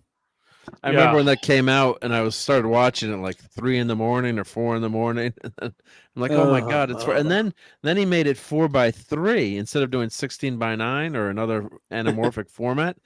And then it took me like 20 minutes. I'm trying to look up like what's wrong with my TV, what's going on. He's like, but it's taller, you can see more stuff. It's like, yeah, but everyone's got a freaking widescreen TV right now. So we did it in 4:3. It was driving me crazy. Right. It's like, what are you there's doing? a reason why it was reported that HBO, that's one of the shows that it got high startups. In other words, people started watching it, and very few people stopped watching it according to their analytics. Or finished it. Finished it, continued it to the end, because it's a piece of junk. It was 4 hours too, wasn't it? Or 4 or 5? Over 4 hours, yeah. But Mahler destroyed it inside of two. See, another thing he does on there, Steve, I don't know if you know about it. They have this thing called e-fapping, where on a Saturday or something, they'll take a movie like, I don't know, Blue Beetle or whatever, all the big ones, and his gang will get together and they'll go 8 hours. It's called every frame, e-fapping, every frame, a picture or whatever, and they call it they'll stop it at every second and go off, and it's a bunch of them, Dude, they took that from Every Frame of Painting that I've been trying to get you to watch. I've seen that. You showed me the channel before. Did you watch it? It's been a while. I think back when you told me about it way back when, but it's been a while. But I'm sure that's probably where they got it. Yeah. Yeah, and maybe it's an homage to Tony, but anybody who hasn't seen the YouTube channel Every Frame of Painting, it's 7-minute videos, and it's the guy's a Hollywood editor who's actually based in Vancouver, where a lot of movies are made, and his insights are freaking brilliant. Everything from Looney Tunes to Michael Bay to why the directing in Avengers sucks. Mm-hmm. And a lot of people get angry at that because they like the movie. I like the movie, but it wasn't good directing. No, it was fairly well written. It was pretty well acted. It had a lot of the parts, but there was like the lighting was boring. Hey, the Courtney. Camera moves were unmotivated. Hi guys. Yep. Hey, Courtney. How's it going? Hello. How's everyone doing? You are just in time to take my place, young lady. Are you in Target tonight to show us some more cool action figures? That was classic when you did that. I just left Target, actually. This is like my Sunday release because I leave the where I have to go, and so I run in Target really quickly, but I had to be quick. And do you always check out the bargain action figure aisle? And I do actually now, which is funny. But I was in a rush today, so I didn't really look today. I had to grab like just dog food and stuff. So now I'm just 5 minutes from home finally. Like I have to go back up to Denver tomorrow. It's exciting. That's all I do now. But how's everyone doing? Hi, chat. What's up? Hail, Courtney. Courtney, I am I'm heading out. So you have a great night. You can take my place and make the. I could never take your place. You could.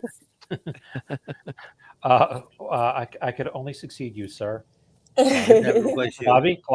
Nice. But yeah, I'm gonna stop subjecting these people to my ugly mug, and you guys are the greatest. No. You guys are the greatest, all of you. Mark, Clabby, Pat, and then Courtney, and of course also Dadman, Hungry Boy, JT, Brian Hepburn, Lenrod. I think Phantom is gone. Claude the Brain Parish. Hang on, let me say something real quick. For Hungry Boy, Claude posted something where somebody was meeting one of the Mutant Ninja Turtles, and he said so and so finally got to meet Donatello, and I said, when does he get to meet? Oh crap! Now his name is Birth of Venus. Who painted Botticelli? Oh yeah. And a second later, I said, when does he get to meet Botticelli? Thinking this is the ultimate joke about the Ninja Turtles. And like half a second later, Claude posts when he learns to clam up. And I'm like, I've been bested. That's funny. That's funny. Claude is a genius. He really is. When he eats clam pizza. Good one. You're trying to get rid of me. And okay, so yeah, anyway. Thank you. Never everybody. get rid of you ever. Yes, I'm like bad clam pizza. I keep coming back on you. What's your favorite? What's your favorite turtle? Before you go. Well, my favorite artist would be Leonardo because we have the same. I go by the artist too. That's funny. So, which would be yours? Leonardo. Leonardo also? Yes. Oh, cool. Yeah. Well, Mine's Gamera. Mine's Gamera. But good. Are there I love it when he spins around. He does that move. That's so awesome. Yep. Yeah. I can't think of any other turtles that we could make reference to. I like turtles. Yeah, those things are good in soup. Hey, it's about turtles, cuff and leak. All right, y'all. Later. Thanks, everybody. It's been great. Good night, everybody. All right. Take care, buddy. Steve. Thanks for being here. Take it easy, buddy.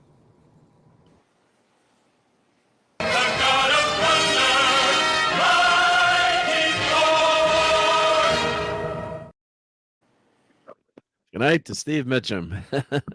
But, we didn't scare him away. We shouldn't have scared him away with that Blue Beetle stuff, I guess. I think I scared him away. And I'm just Steve did the opposite of a Irish goodbye, Courtney. He was saying goodbye for the last 30 minutes. You're good. I call he it, was saying goodbye before you were at a Target. I call it murphing. The Irish goodbye, murphing. Like I'll be like, did he just murph? Where'd he go? He murphed. Or I'm gonna murph. You know what I mean? I'll tell like one person I'm murphing. Don't tell anybody. Irish goodbye. That's funny. Well, I guess we should talk about. I'm pulling into my house, so I'm just gonna mute for a little bit, and when I'm inside, I'll come back. But I'm here. Okay, sounds good. Catch you in a bit. So I guess we got to talk. I've had this on the poster. We've had this on forever. So I guess we should talk a little bit about. Now, have you boys seen this? Because we did not say this backstage. If you guys saw this or not. Oh, I saw this. Yeah. Oh, I saw the first showing at 2 p.m. on Thursday. Wow. Pat, you didn't see it or no? No, sir. I did not. That's all right. And thank you again, Steve. Yeah, he says you guys and gals are better than awesome. Energize. Good to see you. Great hanging with you, buddy. Yep. Good Be seeing good. you, Have bud. a great week. So does anyone? Well, first of all, in the chat, does anyone care about spoilers, or does Pat S care about spoilers? Just give them a warning. Absolutely not. I have no intention of seeing this ever. Put a little Chiron alert on there, and you're covered. Brother.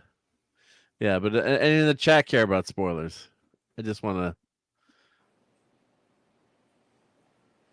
Yeah, 5, 4. Let us know, but we could do mild spoilers. But I guess everyone's saying spoiler away, so I don't see anyone that. I have a feeling really I cares. could probably guess every aspect of this movie just from the trailer and how they make modern movies. Do you want to guess at what happens in the movie? We could play a game.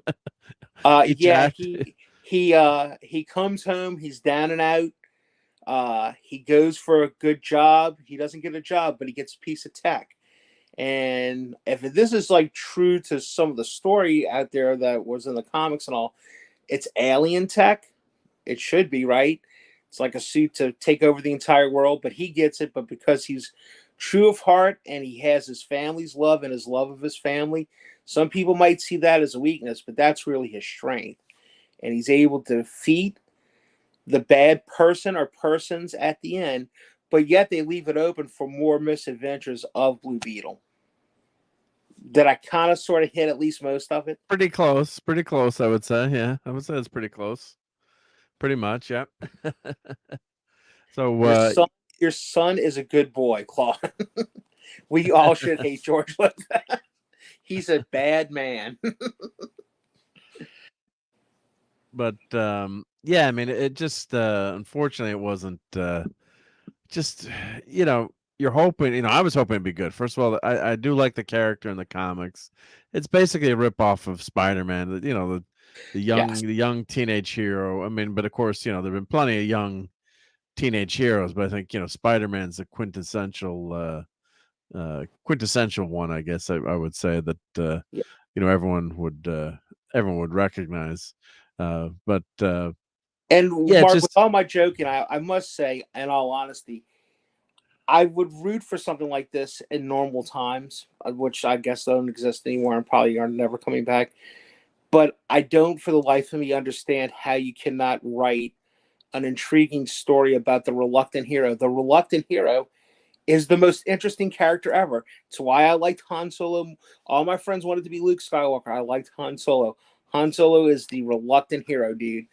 I wanted love the that money. kind of story. And if you can't tell that story, there's something wrong with you. It's the easiest story in the world to tell. Yeah. No, he wanted Han Solo wanted the money, wanted the money. That's right. But yeah, it's it's too bad that because the actor is really good actor. And Yeah, like the Zolo, is kid. that how you Like, say Zolo? I don't ever want to say anyone's name wrong, but Say Zolo. Zolo. It's Zolo. pronounced Zolo. Zolo. I think just it want to says make sure. Zolo. Yeah, I think that's Zolo correct. Majorda. Yeah, I'm not gonna try to say his last name. Yeah. Well, mine last name's not It's easy terrible to say pronouncing. either, so. But yeah, Blue Beetle squashes Barbie. Tops box office was slightly buzzy. $25 million opening weekend. So, first of all, I'm not rooting against this movie. I mean, I wanted to, I love superhero movies for the most part. Wanted to do well, and I saw it. I thought it was a B- C+, and a lot of it gets taken down, which is high, I guess, by some people. But I did like it better than Eternals. But a lot of the reason it gets taken down, I would it hurt it too, is just the politics behind it, or the messaging behind it that's running through the movie, and it just at one point I felt kind of uneasy sitting in the movie theater. It's like, do they want me here watching this movie? Just, and maybe that's me being hypersensitive. Other people say no. I don't think so. You don't think so, but it really, maybe like a young, 8-year-old kid's not going to notice this, the messaging of the movie. But right away they get you off to the wrong start, where, he's coming back from the airport to, I guess he's gone to Gotham U, and his whole family's waiting there for him. I don't know why someone didn't go see him graduate. I guess it's the first kid from your family graduating from college. I guess they're saying the inference is they couldn't afford it to get there on the plane. And he's coming down the escalator, and he puts on his graduation cap, which is ridiculous. What kid is going to put on his graduation cap going down the escalator? I mean, totally bonkers. I mean, and that's not, the actors. So that's just bad writing, in the airport.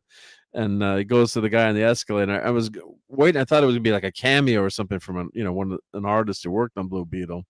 And he's like, "How do I look?" And like he would say to someone, "How do I look?" And it's like, "Oh, like you're $60,000 in debt or $80,000. You're six figures, something like 6 figures in debt. 6 figures in debt."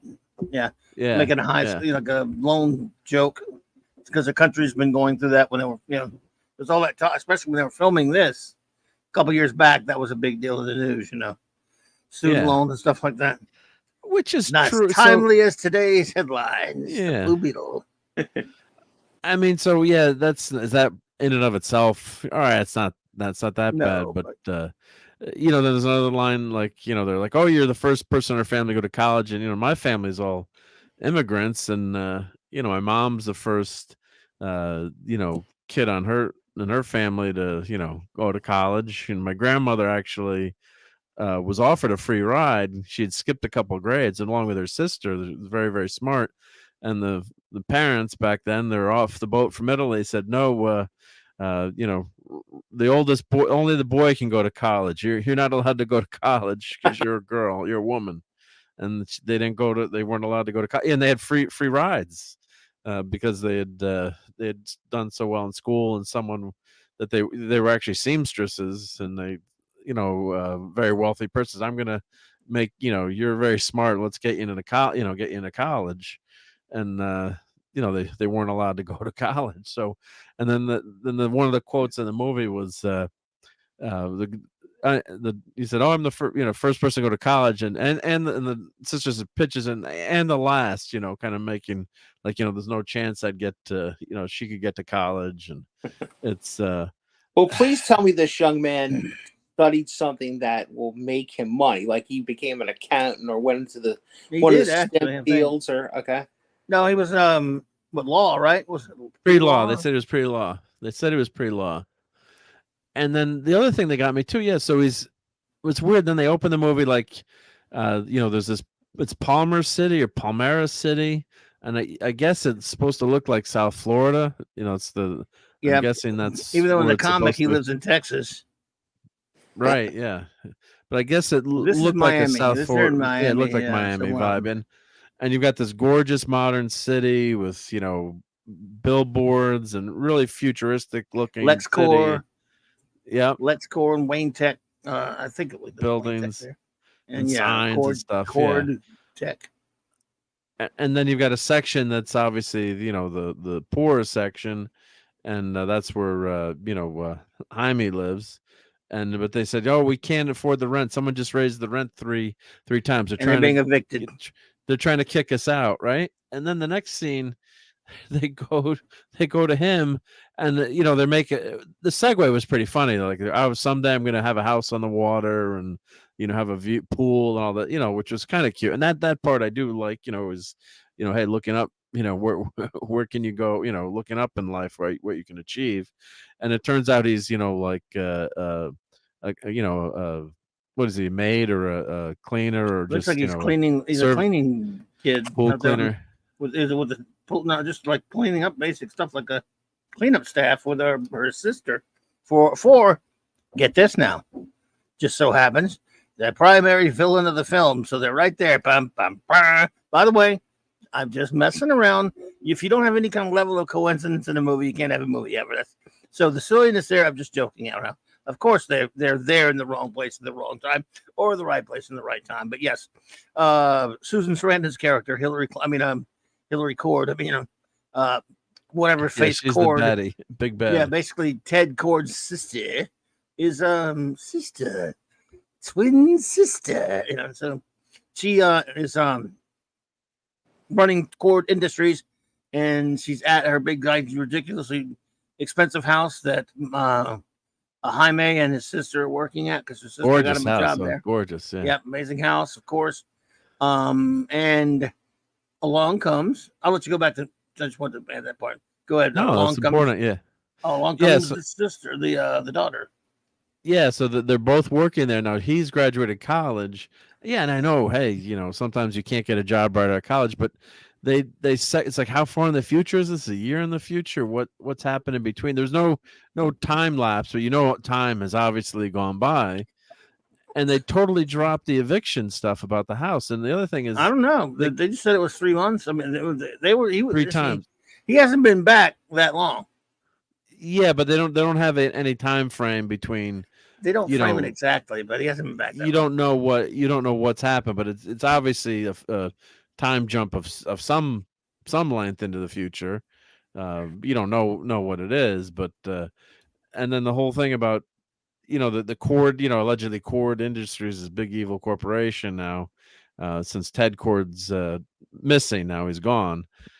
They Cord Industry wants to take over all the neighborhoods and keep expanding.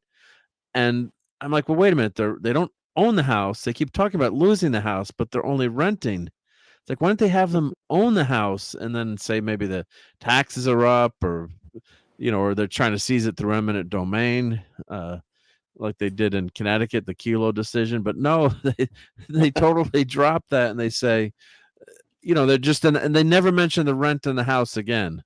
That whole plot thread, maybe that's minor, but if you're paying attention, that's a motivation for Jaime. He's like, I'm going to, try to get a great job, and we're going to save the house or save our house, but they don't own the house. So it just doesn't that doesn't make sense. And plus they're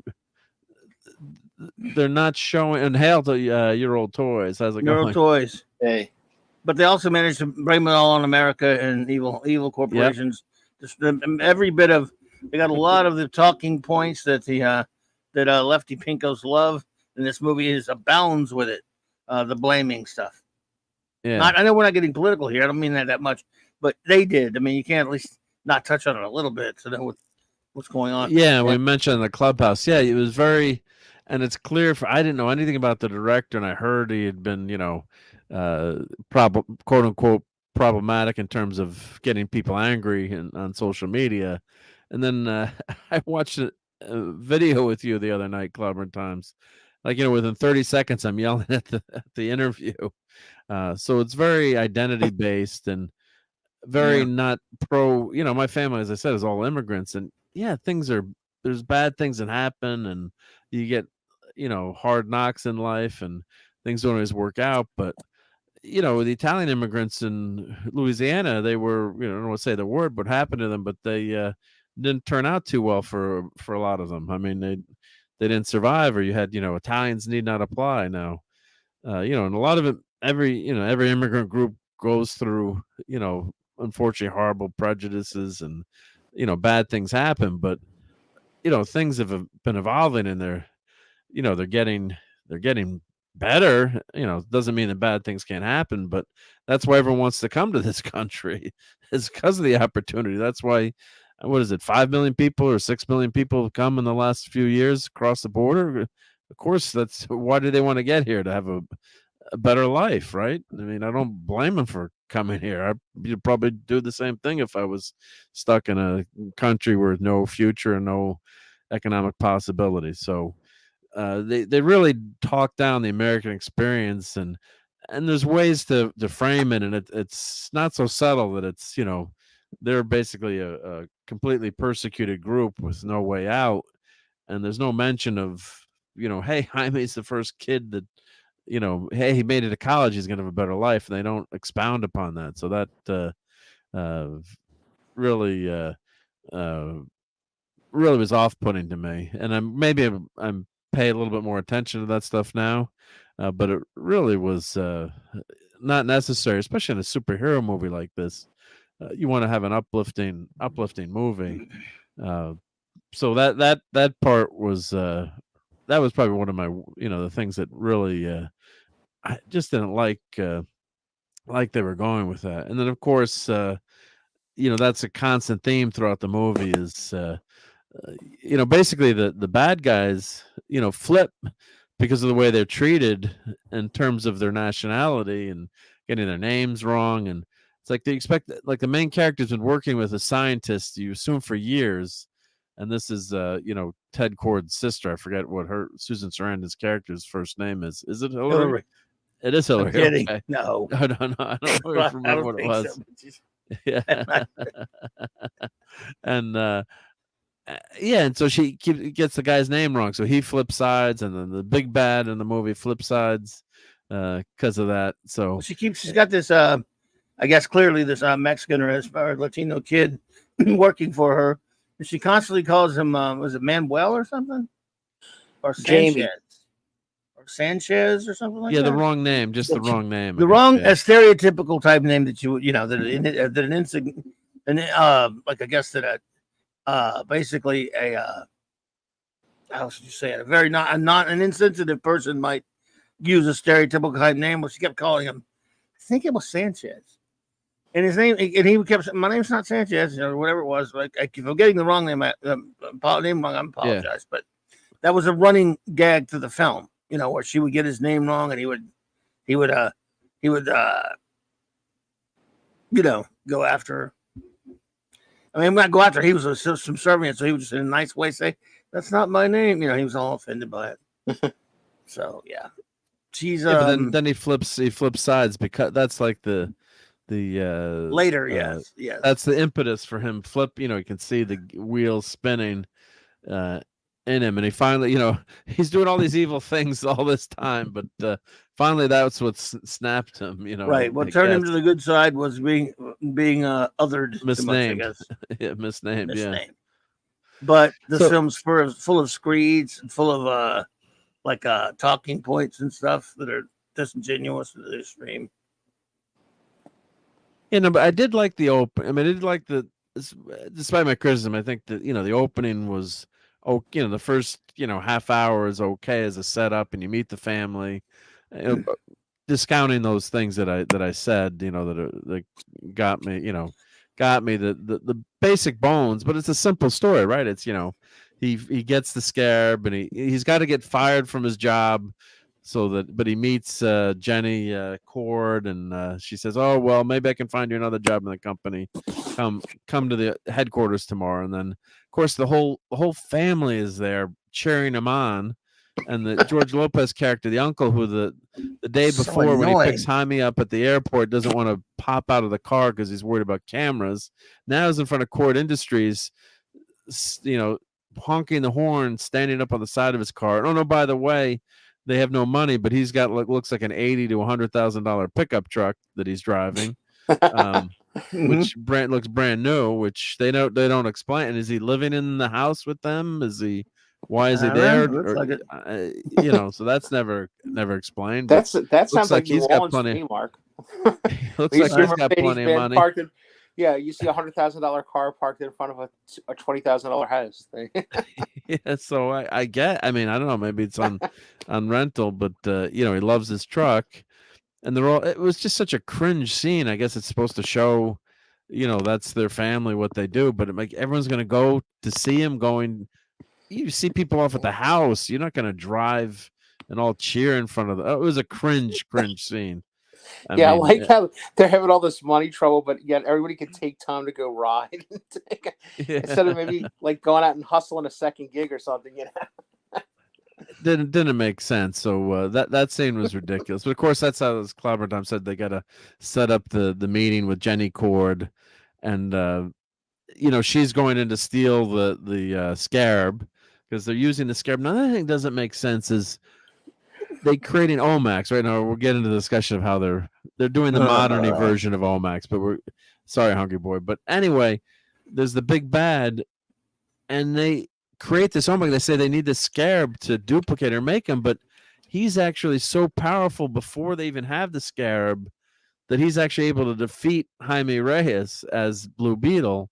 Granted, he's not as experienced, but he's got the, you know, the autopilot or the AI in the suit. Well, yeah. And I'm like, but wait, but why did they never really explained why they needed the scarab. I mean, they said to help duplicate it or the AI in the scarab. They want to duplicate it, but I mean, but he's so powerful just in that suit that they had. He kind of turns into Iron Man. He's got like, you know, all these bionic implants, and he's a cyborg. Right. And he's an imposing figure. And they don't explain why. I mean, they kind of say that they need the scarab, but the suit works without it.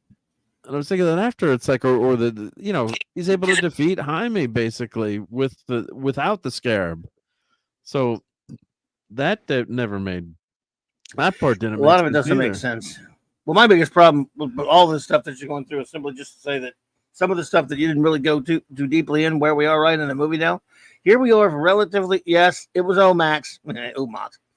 Relatively early into the movie, they're already mentioning Omax. That pissed me off. His family's annoying, but okay, because you know what, families are annoying. That's fine, because you know I have no problem with a lot of that, except for George Lopez, because he's really annoying. This is very basic superhero plot stuff that is, you know, it's all formula. It's all fine so far until we get to the part. No, I'm going to say that I'm still fine with it. But let's go to the part where she hands him the thing, the scarab to take out of there, so because she can't get it out of Cord Tech. That was a little silly how he got out of it. And he opens it up at home in front of the family. And it becomes this pretty disturbing scene where it, you know, basically attaches to his face and his back and all this other stuff and starts throwing them all over the damn house, destroying the house. Very, very, it's burning his clothes off. It was a horror scene. It was a horror type scene, like the body horror type scene. Hey, Lisa. Hey, Lisa. I think you could have handled that a little bit better. It didn't need to be all that dark. It could have been more funny. You could have made that scene a little bit more. You just didn't have to be like slamming his body all over the place. You know, it could be a little spooky. It did make it scary. It was really in the ways he transformed, and it could be a little spooky, scary. but you're going a little far. Hey, Courtney, you got it, or you make it? Hey, Courtney. Oh, yep.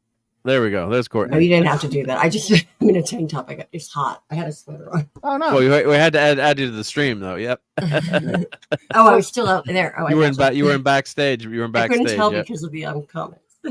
Yep. But then you start. It's that time of the film where it's time where the rubber starts to have to meet the road. You have to get to some semblance of why you're there. Not talking about you and me in particular, but why did anybody pay their money to walk into this theater with their popcorn and all that stuff? It's Blue Beetle, so we need to start seeing some Blue Beetle. So we get to this point. So he's flying around in the costume. He's learning it. All that's fine. They get a little silly, but it's ripped every single superhero movie that you could think of. where he's flying around. He doesn't know what it is, but it's still okay because this is a character that's fairly unknown. And it's this is a point where your movie is still, I think, a viable movie because we've established his family life. We've established at least what the villains are after, and what Ted Corder's daughter wants to keep the villains from getting. Villains meaning Hillary Sarandon, Cord, and Hillary Cord, for lack of a better term. Victoria Cord, sorry. Victoria, real name is Victoria. Yeah. Anyway, doesn't she look like Hillary Clinton? I mean, let's be honest. So anyway, so we've established that. Now we're supposed to have a fun scene where he's first flying around in the armor and he does. It's borderline okay scene. It's kind of a fairly decent introduction to the armor, but I thought it could have been so much better. There's an AI in there that can control you. Why is the AI letting him crash into things? That was maybe a couple times, but not the way they did it over the top. At first, yes, but then you're gonna do stupid shit like the scene with the bus was uncalled for. Yep, that totally chop the bus in half. Yeah, and nobody gets hurt. Baloney. Yeah, it's just I mean, and look at least, but I'm glad nobody got hurt because it'd have been worse if somebody did. But as an outsider, and at this point, do we know the origins of the Scarab? No. Okay. Just as an alien. Other than basically do some minor coverage at the beginning where Dan Garrett, of course, in the comics, as in the Golden Age, he discovers the Scarab and uses it to fight crime, but he doesn't even know exactly what it is himself. They have different types of iterations, and then when Ted Cord can't make it work for him, he just becomes a crime fighter called the Blue Beetle in the '60s by Steve Ditko, who he just uses tech. He doesn't have powers. And then later, when Jaime gets introduced in the 2000s, whatever that was, and takes over for Ted Cord, who'd been murdered by DC Comics. Yes, not Maxwell Lord. DC Comics. Maxwell Lord's just a vessel, though. DC decided to murder him. DC decided to execute Ted Cord so they could hand over his gig to Jaime Reyes. That's why it was done. That's another thing that I hate, that kind of crap. So, but that's why it was done. A lot of people, they said, hey, hey, did you guys like Ted Cord? Well, just too bad, baby. He's gone. Anyway, he's gone. He's out of here.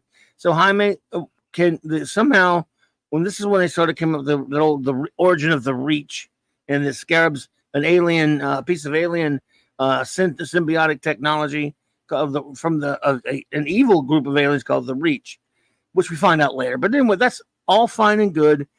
In this movie, it's okay that you don't really learn all of that stuff. That is the kind of thing that would be, with a can being kicked down the road, if you will. Gotcha. That's the sequel. Okay. Yeah. So, but that's fine. We don't know it yet, but we kind of get the idea. We do find out that there's some sort of alien artifact, and that we do know that and Cord couldn't use it. They say Hillary that, right? Cord wants it. Yeah, we know, that Ted Cord's daughter doesn't want them to have it because she knows how bad they are. That's why she got Jaime to help her get it out of there. All that's fine and good. Yeah, well, she finds it. One scene in the movie is they're mining somewhere, and then they find it. They find it. Yeah. At the beginning, yeah. In the beginning. So at this point, hidden somewhere, we finally get to meet. We get to see him become Blue Beetle. This is when your movie starts to turn weird, because at some point, in my opinion, this is an opinion, mind you, you've got to start letting the family go. Even though I don't like him much, I understand they wanted to show he was a kid of a big family, a loving family. That's great. I don't like a stupid uncle, so you got, but he needs to really be ejected from your story, or he's going to hurt your movie, and that could be borne out. So the farther we get deep into this, it should have been about Jaime and about Ted Cord's daughter, who's helping him, and she's helping him. The adventure should have shrunk to be those two fighting the baddies, and yes, the family could keep coming back in certain scenes. It didn't go that way. This thing became all about the family. I mean, all about this. We call Blue Beetle family. It should be called, and it really does disservice to the character of Jaime, the titular character, Blue Beetle, in my opinion.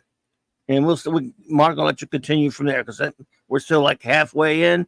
But at this point, by the way, I was still giving it a chance. Recap.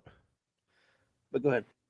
Yeah, no. So I agree too. It wasn't terrible. There's things that I didn't like, but hey, nothing's perfect. The most problematic was the messaging that I got from the characters in that part of the movie, but I was willing to, hey, let's see Dad where man. it goes in the end. Hey, Dad man. Dad man, buddy. Hey, folks, You still how are awake? you doing? Oh my goodness Hey, gracious! Dad man. Hey, It's guys. the awesome Dad man. I was wondering where it went. Did you get any sleep? No, I couldn't. I was distracted, and then He's too tired to sleep now, Mark. He's too tired to sleep. You pass those windows and stuff, and what the heck are you, Pat? Where'd they go? Right there. Oh, screw you! My wife's voice right is perfect timing on that. But Pat, you're Mayor McCheese. Yes. I have not seen love the you Mayor in McCheese. ages. 20 minutes at the beginning of the show. Where were you? No, I was Where'd they go? on stuff tonight. Oh, that is awesome. Love it. And Dad man, you know what I'll tell you? What? Letting you tag in for me because it's almost midnight here, guys. Right. I am going to. Oh, this is how we're doing it. Tag in, tag out with each person. WWF here. I'm trying to listen to this because actually this is very interesting. But I am going to hop in the shower because I do have a doctor in the morning because it's Monday and that's like my life now. Well, good luck at the doctor and thank you for being here. Well, not weekend. Yeah, good to see you, buddy. 7 minutes here, but have a good week. But it was fun, guys. I'm glad to see you. By the way, did anybody notice I didn't drop in and out and everything? I finally got I got a booster, dude, and I'm on a new piece of equipment, so I'm glad to see it work. Nice. Oh, there you go. Moving up in the world. Thank nice you, Brian. Job. But anyway, I'm curious how mine's going to hold up. I'm going to leave you alone because I want to have this ends. Yeah. All right, buddy. Before I go, though, they did leave it open for a sequel, right? Oh, yes. Yeah. But it's not going to happen because it's not going to make enough Well, money. I don't know, Mark. If it's really the Brazilian actress, if it's really big in Brazil, and it makes $200 million in Brazil, No chance. It break even. No chance this gets a No sequel. chance. And hail to Sean right, Carter yeah. from Mars. Take care. All right, buddy. Be good. I'll see y'all tomorrow night in All right, Cloud. man. All right. See you, All Pat. right, buddy. Take care. Mark will be right back to get some meds. Yep. Yeah. Sounds good. Yeah. Well, yep. We'll cover the fort. Tag teaming is the way to do streams because that's how we ended up going 10 hours last night because you and Clobby came in and we kept going. we added another 3 hours. Yeah. Exactly. That's the way to do it. Hey, but how are you guys doing tonight? So I see you're with Yeah, we're doing good. But Dadman, did you really not take a break for 10 hours? Is that true?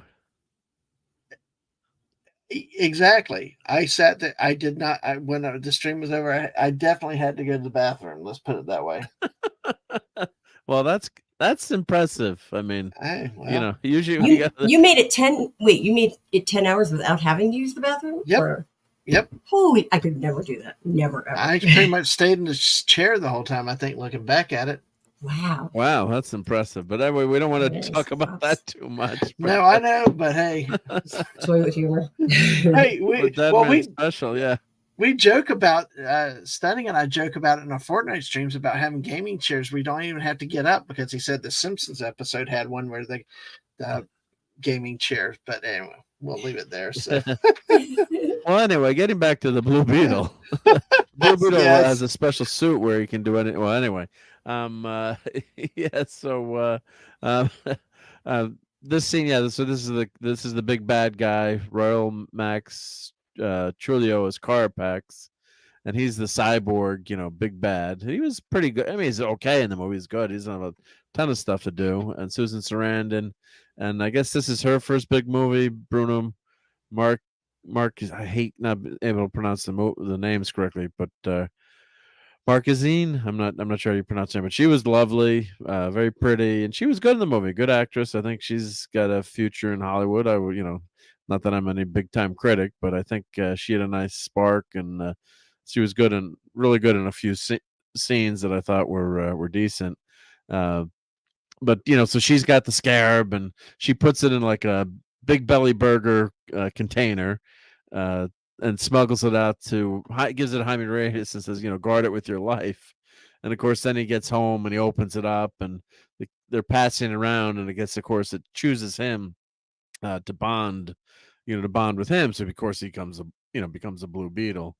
But this is interesting too to read that the headline of this article is Susan Sarandon sees her Blue Beetle villain as an embodiment of imperialism. So she owns a company. She, so the theme of imperialism in the name of democracy. My character is really the one who's driving the charade. In order to get wealth in uranium and what other natural resources under the guise of making the world safe for democracy. That rang a bell. All those themes I thought would be really fun to dabble in. Yeah, so all those evil U.S. corporations that are wrecking the world to keep it safe for democracy. I mean, we'll get into the politics of the Cold War, but I'd much rather have the U.S. being the dominant country in the world than say Russia or China or as again, that's why everyone wants to come here. But yeah, it doesn't mean there's no corporate abuses, but just there, and it's a movie cliche too. Set up the big bad, big bad company. But yeah, and that's her head scientist, who she keeps getting the name wrong. And he's the lead on the project. So they're trying to, use the scarab, I guess, to clone the scarab or get the AI of the scarab and use that to make the suit that they've built that much more powerful. But as I said, the first battle, they're able to, the big bad guy is able to take out Jaime Reyes. So he's extremely, extremely powerful. So the fight, was a good first fight, but then, as Clobberin Time said, the family basically becomes, the lead in some parts of the movie. So you want the hero's arc, you want to have the hero. It's kind of like Greatest American Hero, right? He doesn't know how to use the suit, which is great. It's fun. And then, you hope that he figures out how to use it. And then, the hero's going to have some setbacks. And maybe, Jenny Cord is going to help rescue him or help do something. But they take, I'm skipping way ahead in the movie because I don't think we want to talk about this forever. But, yeah, so the third act, one thing I got to mention is they're looking for the scarab, right? So he's got the Blue Beetle suit, and then Cord Industry attacks his house with military God, military hardware, right. MRAP tanks, like they were cops. But worse than cops. And then they open fire on the house. They set the house gets set on fire. Like they have that kind of authority. Is what I'm saying. Yeah, it's like, what's going on? Who appointed them? It Right. wasn't like they said there's. They could have explained it. Maybe if you need to explain who they are. They didn't. They were just cord thugs with jackboots. Yeah, and what they should have said, like, well, the U.S. government has found that there's top secret alien tech, so they should have had like the U.S. government go in there and or, deputized with Cord. You would never let a private company, basically quote unquote invade a neighborhood and drag someone out of their house with no police presence. What private company do you know of is militarized? But in this DC universe, I guess there is one, but they're not. There's no such thing. I mean, there's not that I know of. And they're wearing Cord Industry outfits. It's not like they sent them in. It was Cord. No, they weren't the government or anything. They weren't intergang. They weren't. I know they don't have that shield. They were nothing like that.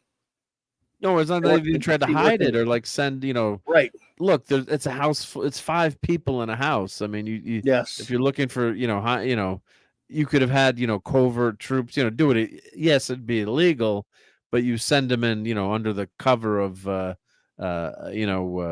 cover of the night, and maybe have some stealth tech or something like that. Right. Or you explain it away as the government, is doing stuff. Hey, we got to get this back because it's top secret. It's alien tech. Yeah. I'm trying to find a picture. I don't know if they have a picture of the raid. Thing is, even LexCorp doesn't have a military. How does Cord Industries, Stark Industries doesn't have a military, right? None of them, not even in the comics, either side. They don't. These are weapons manufacturers and all this other kind of stuff, but they don't have their own military. Why does Cord Industries?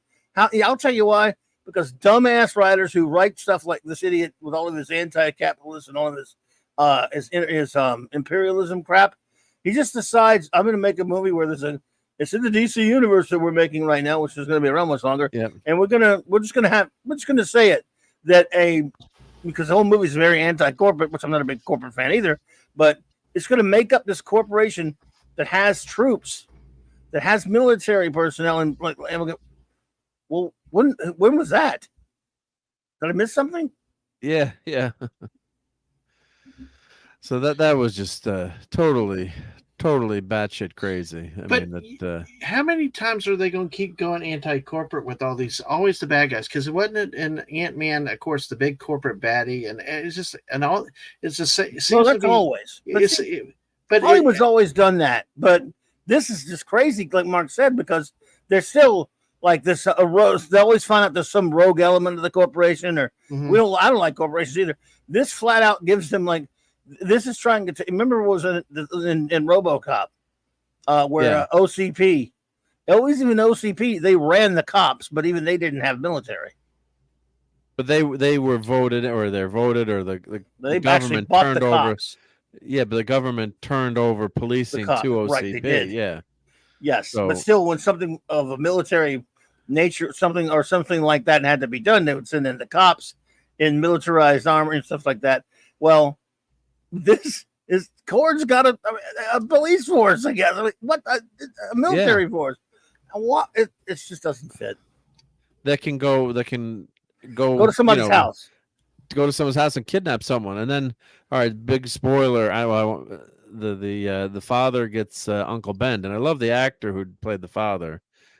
He was I like great. that actor. I'm seeing him. He was very good, and some of those scenes were some of the scenes like there's some really good scenes in this movie. The scenes with the father and Blue Beetle, Jaime, were some of the scenes were excellent, but they also dragged them on too long. So the running time of this movie, too many and too long. Like the father made his point, which was really heartfelt and touching, and I thought really, really well done. But then he went on for another 60 seconds that didn't need to happen. Like he'd made the point, and the when you've gotten the audience and you get them, oh, that's a great shot there, that works, but then they kept going on and on and on and on. He got lectures from all of his family about how great and wonderful family is, and even from what's her name, Jessica or Jenny Cord. This movie has probably, I almost like to count it throughout the middle half of this movie, the middle bit of this movie. There may be anywhere from 3 to 4, if that, and maybe more, 4 to 5 to 6 minute lectures to Jaime about how wonderful family and love is and all that stuff. Love of family. I'm all for those messages and all that other kind of stuff. But about the 16th time someone's sitting him down in a dream sequence or whatever, or just sitting next to him and telling him how great his family is, I'm like, we get it. Now, can the family go away and we have like a superhero movie now? We put up with over an hour and a half of this. How about just a slam bang superhero adventure with the kid learning how to run the armor and fighting some baddies? Sorry, Don. Brian's right. Yeah, this is Apple got in huge trouble for this. Yeah, so there was a prototype of an Apple phone. I don't remember which. I don't think it was the first one, but they went after the tech reporter and they hired detectives, and they got in a huge amount of trouble for it. And I don't think they broke into the guy's house though and abducted him. I'm trying to remember. I remember hearing about that and reading about that, and people were up in arms. And you do have these corporations, I mean, that are worth billions of dollars, and they can, basically do what they want, quote unquote, or get away with a lot of stuff. But I've never seen a corporation, as far as I know, have a full scale military invasion of a neighborhood. They usually get the government, the cops, and I'm not saying it's right. Yeah, well, here's a shot that's the shot from the fight scene. I'm trying to see if they actually show someone. Any of the commandos. The commandos, but they were wearing the gear Cord. As far as I remember, they were it was labeled with Cord. Cord Industries. So, so that part was ridiculous. So why would Ted Cord have the military? I know he's gone. Well, I could see where they're heavily armored guys. It's no. You might have a security force and some. Tony Stark. They are military. but they are military contractors. So, and Tony Stark didn't have them. Well, she's supposed to be this out of control person. But the thing is, you might have the Force, or you might have it for security, or but you're not going to ever use it. Don't get me wrong.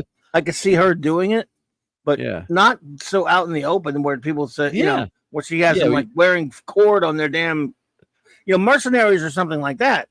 She hired her own mercenaries, but they wouldn't be wearing Cord Industries on their sleeves while they do this attack. So right. that was insanity. Yeah. So we'll skip to the third act. The one scene I did really like was with one of the better scenes I thought was with Jenny Cord.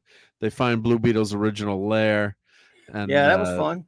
That was fun, and she's a decent character, and she's of course fighting against her aunt, because she's on the wrong side, obviously in the wrong side, and taking the company in a direction she doesn't want to go. And she's still on the board of the company. So they go to their old mansion, which is falling. I always love the old mansion that's falling apart. That's 2 times this year we've been to the old mansion. That's the old hero. Yes, Lisa, you can definitely skip this movie. Oh, you didn't miss the eatery. We're gonna close down. We'll close down with the eatery tonight. But perfect. Let's see if I do Ted. I'm trying to find Ted Cord house or something. Let's see Ted Cord lair. Yeah, lair. I tried lair, and here we go. Here's something here from the lair. Yeah, so, the Dan Garrett suit. So that was Ted Cord. The Dan Garrett. Yeah, so that was really good, and I recognized some of the computer gear. They had an Apple IIc in there. They had a IBM Trash 80 or color computer joystick. I was recognizing some of the hardware. You think there were any Booster Gold Easter eggs that we're going to hear about? Probably, yeah. But there was some cool stuff in the old tech in the shop that I was recognizing. Like I had that. But that was fun. But and then the one scene I really liked too was the Jenny Cord. She's getting close to Jaime. Obviously, they're going to end up being love interest together, which is fine. That was cute. And he said, "Oh, it must have been wonderful to grow up here." And she says, "Well, yeah, we did have a lot of stuff, but you had a loving family." And I really like that line because it's true. You could have all the material stuff in the world, but you can't buy health, and you can't buy good friends or good neighbors, or love like that between a family is really important. And I guess her mom passes away at age 6, and then that sends Ted Cord off the deep end. Now, of course, we don't like hearing that about Ted, that version of Blue Beetle, but the line was heartfelt and she had a lot of emotion. I thought she did a really good job of acting and pulling off that scene. And also Zolo too, he's great in this. So I did, there's bits and pieces where I really liked the movie, and I thought because of the leads that help make it semi-watchable in some places. So and that was I thought that for me, I think that was probably the best scene in the movie that didn't involve combat, because that was I just like that. I like that messaging. That was one of the few positive things that were, positive messaging I thought that were that I really liked in the movie, that wasn't trying to tear someone down. So then so Phantom saying, they had Cord. The whole point was Ted takes over the company. The evil Victoria doesn't get the company, even though she co-founded it, and she didn't get it, and Ted gets the company, and he's got all these crazy inventions, and they're making fun of him, and he's what I'm saying is usually baddies use mercenaries, and they don't put their name all over their crap. Yep. Yeah, 100%. Yeah, they don't have it. They have a security force. Yeah, but they like, for example, Luther has a security force for LexCorp, but he doesn't go. If he needed to go to somebody's house to do something, he couldn't just pretend to be the law. He'd have to find some other way to go do it. Like you send thugs to secretly go inside the house while they're sitting in there. Maybe like if you send a bunch of thugs to sneak up in and they bust in the house without helicopters and all these other people, will make it look like some kind of a raid, like some kind of a legal raid or something. Yeah. But this is some sort of legal raid. Yeah, that was totally nuts. Idiot. Yeah, totally nuts. Yeah. So, but it's we'll part of the risk with that is it, I guess all this have this anti-corporate angle, and is that part of it? Just they keep re-emphasizing their point till that's what you it's beat for. over the Yeah. head with it. It's all corporations. Now, I mean, I guess with Blue Beetle, is this consistent with their lore and that it's this evil company? But I guess what I'm kind of wondering is, isn't there a way to find different bad guys? Because when we have the Avatar movies, there's so many movies. It's like the easiest. You either had the bad government or you had the evil corporation, and there's like a lack of originality of true bad guys. Actually, to be honest, I think it's flipped a little bit for the longest time throughout the course of Hollywood. Even a lot of really, really good movies, 80s, 90s, and beyond. It was usually, most of the time, there was the corporate baddies that were the baddies. And then over the past few years, it's kind of shifted to other things. And you haven't seen so I'm fine with it being the corporate baddie. I don't like corporations much. After a while, it's like everything's got to be the corporate baddie. It gets a little old. So they got away from it for a while. So my problem is not with it being the corporate baddie. It's not really even the corporate baddie here. It's what's her face, Hillary Clinton. It's Cord. Yeah, Susan Sarandon. She's the baddie because Ted Cord was a good guy. But it's them saying that there's no such thing as anyone good in this company. All these companies are a bunch of fascists. They're all a bunch of Batman's a fascist. Batman's a fascist, of course. They're all they're all imperialists and down with the imperialists and all this other crap. Hey, Eric K's here. Hail, Eric K. Well, Eric has spoken. Lisa, you have to watch it. Sorry. Yeah, you have to go. Yeah, I tried to absolve you. So we'll skip ahead to the third act. We'll wrap this up pretty quickly, but I hope, but not hope. But you know what I'm saying. So the third act, we get Grandma as the badass. So basically, Blue Beetle, Grambo. In that raid, Dad gets Uncle Ben, unfortunately, and he's distracted, and they're able to capture Blue Beetle with this device that, was grappling hook that messes up the suit or the interface. So he's nullified, even though the AI, you think the AI can protect him and take over the suit. Sometimes he said, all right, you can take over the suit.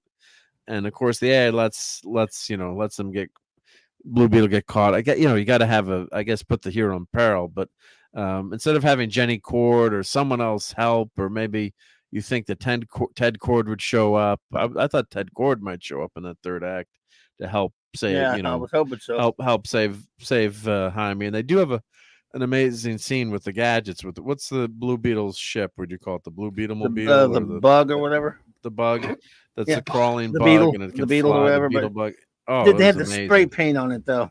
Yeah, and then the sister has the spray paint. So the family all loads up, including Grandma, who I guess has a revolutionary background that we're going to find about later, who's a badass with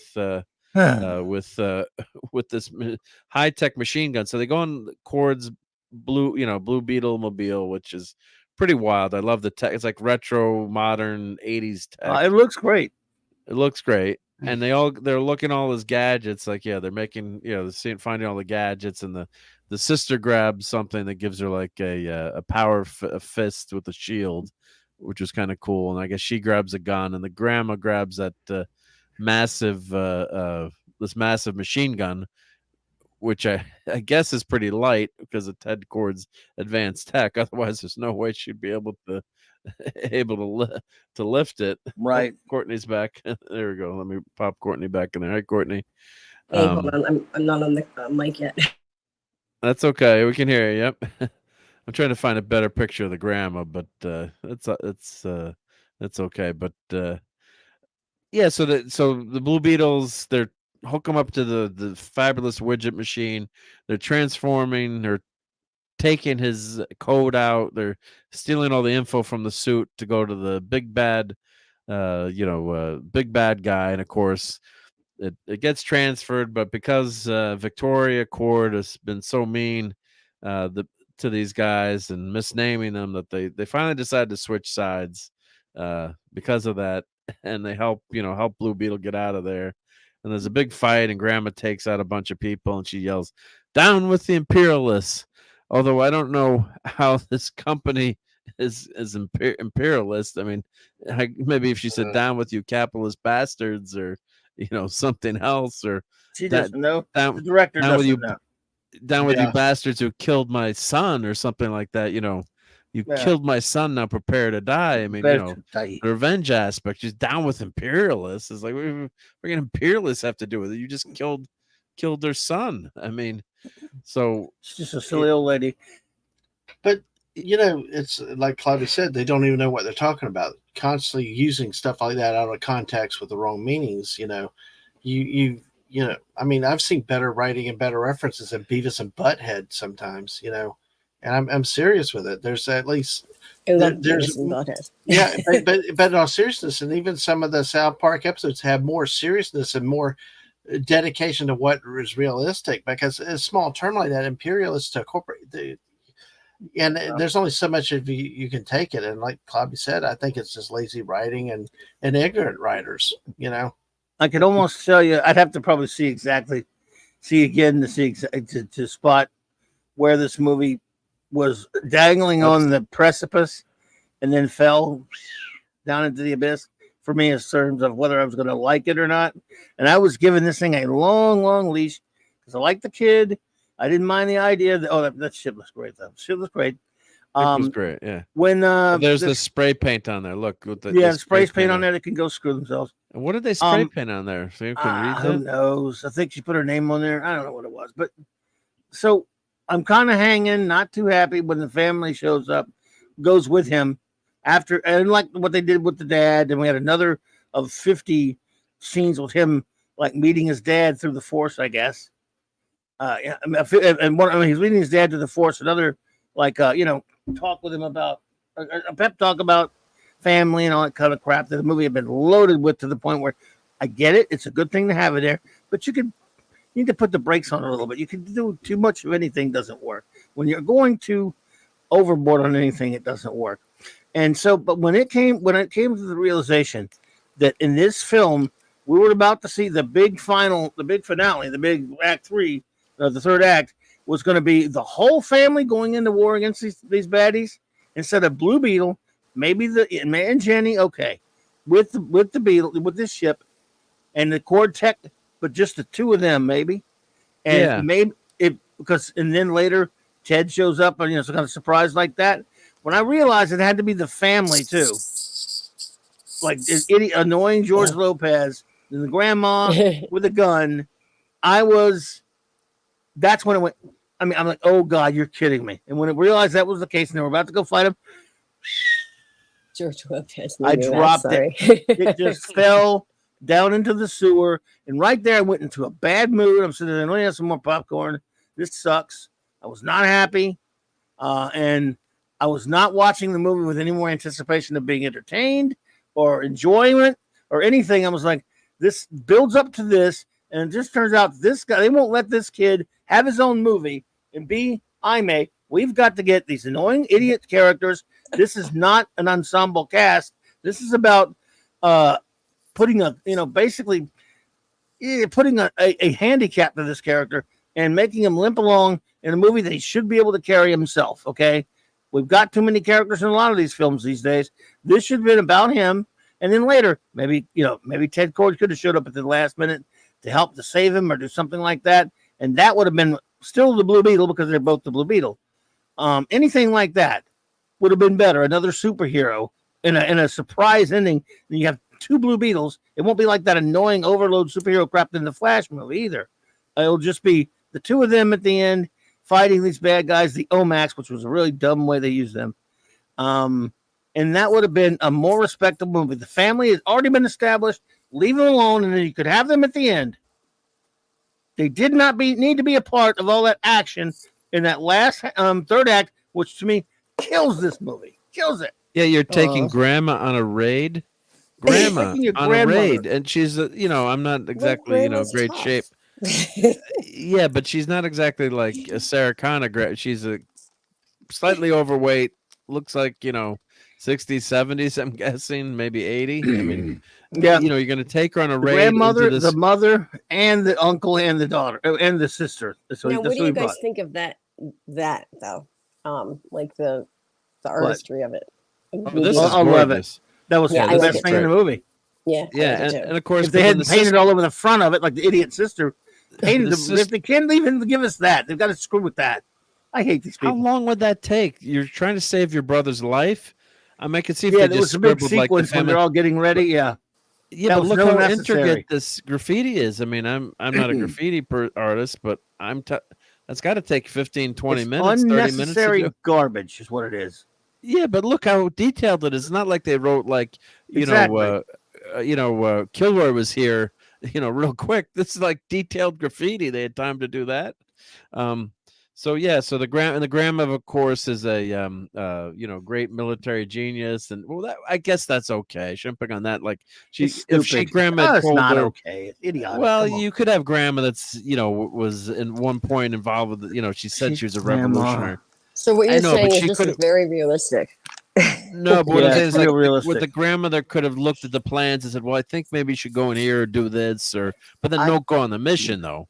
Like the grandma could have, if you wanted to have her, back in the day when I was, fighting the imperialists, but then you actually she's strapped in the Blue Beetle with the daughter too. You're gonna have the daughter go, the grandma, the mom, and the sister.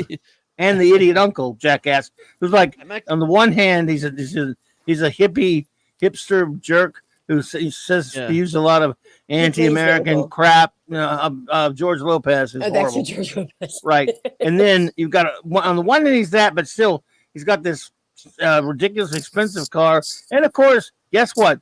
He's a bum with no money and nothing. He talks about his life was nothing all the time, but he happens to be also a genius who could fix anything and make anything. Why? Because it's a movie. That's why. And he's able to jam all the frequencies on the video he's surveillance. a super genius. At Cord Industries. Brian Hepburn says the grandma is the only one with the life alert bracelet in case they get in trouble. Yes. All this, by the way, I might add, all this hilarity, by the way, I might add after his father dies. After They're in his dad such is dead, jolly yeah. spirits to go fight these bad guys. Woo! It's funny. After the poor guy's father died, and they were all so torn up about it for a grand total of 5 minutes. Then they're like, yeah, he's gone, but we get to go kick some ass. Woo! Shut up. Woo! It's so disingenuous. Yeah, so the last act, of course, we know that well, we're doing spoilers, but we know that Jaime, they win, but it's only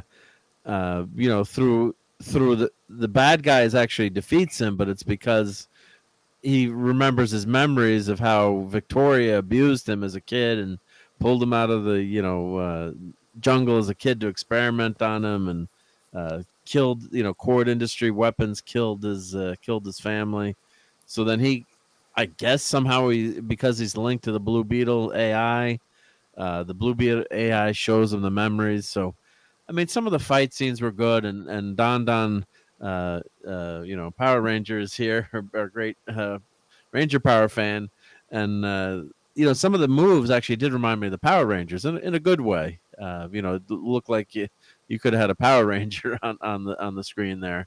Don, I don't know if you've seen it yet, but some of the moves and the sword that he pulls out, like there's snippets that are good, and Zolo makes is so the good. sword woo. Yeah. But of course, we 20 years ago, if we'd seen that, it would have blown us away. But now it's just, more CGI. Good, yeah. But and the suit is fun, but he never gets this kick-ass moment where he's doing some wild. You get like 30 seconds here or 20 seconds here, but then it doesn't pan out. His wing gets cut off. He can fly at one point. So there's snippets that are good, but it's just ridiculous that the family had to save him. It should have been Ted Cord coming back or Jenny doing something. I could see Jenny and the uncle maybe, as much as I dislike the George Lopez character. Would have made sense if it was Jenny and the uncle on that mission, and the family stays behind, or they do something. But yeah, that was nuts. So the spoiler too is spoiler. Turn your ears off for 10 seconds. I'm never going to see this. You're never going to see it. But Ted Cord is actually alive in the post-credit scenes. you get a message like, who's turned on my computer? Is Jenny there? Tell him your dad's alive. So I don't know if that was Ted Cord speaking or someone else, but Ted Cord is alive. But you're never gonna have a sequel to this movie. It's not gonna make enough money. You're gonna see him he's gonna keep playing Blue Beetle. He'll be in other my predictions, he'll be in other cameos and other movies. But he's never gonna be able to they're never gonna be able to do a sequel to this movie. It's just not gonna make Will you see this again? not gonna make if I had to, but I wouldn't go out of my way to watch it. And maybe just to I never want to see it analyze it again. But just to see where maybe it will get me more angry if I watch certain parts again. But there was not like, oh my God, I can't wait to see it. It's just movies are so easy to see these days too. So like Terminator, what was the one where they killed the last Terminator movie? Dark Fate. Dark Fate. Thank you. I started watching off. And they killed Connor. Like, boom, that's it. I'm not gonna watch it anymore. So I've never finished watching. Right. Like Wakanda Forever. Wow. I've never finished watching it. I didn't watch that. I didn't want to. Yeah. So I mean, it's just. So let's see what Blue Beetle. It's only been over the weekend. So Mark, no watching this one twice in the theater like you did Indy. Thankfully, no one wanted to watch it twice. So okay, all right, twice in a row. I don't know. After going to see Indy twice, you deserve to have to see this twice. Hi, Nero. Welcome. Yeah. Yeah. So so let's see what it's. I mean, it's open with 25 minutes, so it's $43 million. So that's not a lot of money, and unfortunately for this movie, for this, and the funny thing is, if you look at the headlines. I think I had let's see here if I go back to this one. They're building it up like it finally beat Barbie, and that kind of thing. So when it's let's see, Blue Beetle earnings. If I do that, Blue Beetle earnings. I'm just going to comment really quickly. Phantom Alexander referred to the woke housewives of Wakanda. Yeah. Wakanda for never. For never. Yep. So and there's someone I don't know in the chat, but I think the person might be new, Nero. So I was saying hi to. I think it's Nero. Hail, yep. Oh, so whenever I'm on the other screen, I miss the chat sometimes too. So Yeah, that's why I'm just kind of saying hi. Thank you. Yeah. Whenever I'm doing that, I always miss that. But Blue Beetle box it beats Barbie's Strays. So they're kind of built. They're building it up in terms of the Blue Beetle movie, like goes trying to show how see, look, dethrones Barbie. Barbie's been out for what, 5 weeks or 4 weeks? Yeah. Did you guys see Barbie? No, I haven't seen it yet, but my wife does want to go. Yep. Are you going to, Cobby? Not a chance. Yeah. a lot of the streams I've been on, it's all men talking. No. I never played with Barbie. I played with all my brother's stuff, but a lot of these streams are all men talking about Barbie, and it cracks me up because. Yeah. Did you play with Barbie? Yeah. Now, I can understand if you get dragged by your wife or your girlfriend. Yeah. I mean, Oh yeah. But it's not that. I can't. I don't know why dude's going to see Barbie, and I do. Even though I understand they're covering it for the cultural reasons because of what's going on with the agenda, and I get it. I still am like, you know what? I don't. I mean, if everyone came away saying there's nothing political in the movie either, you should go see it. I'd be like, okay, I still don't want to see it. It's just not something I would.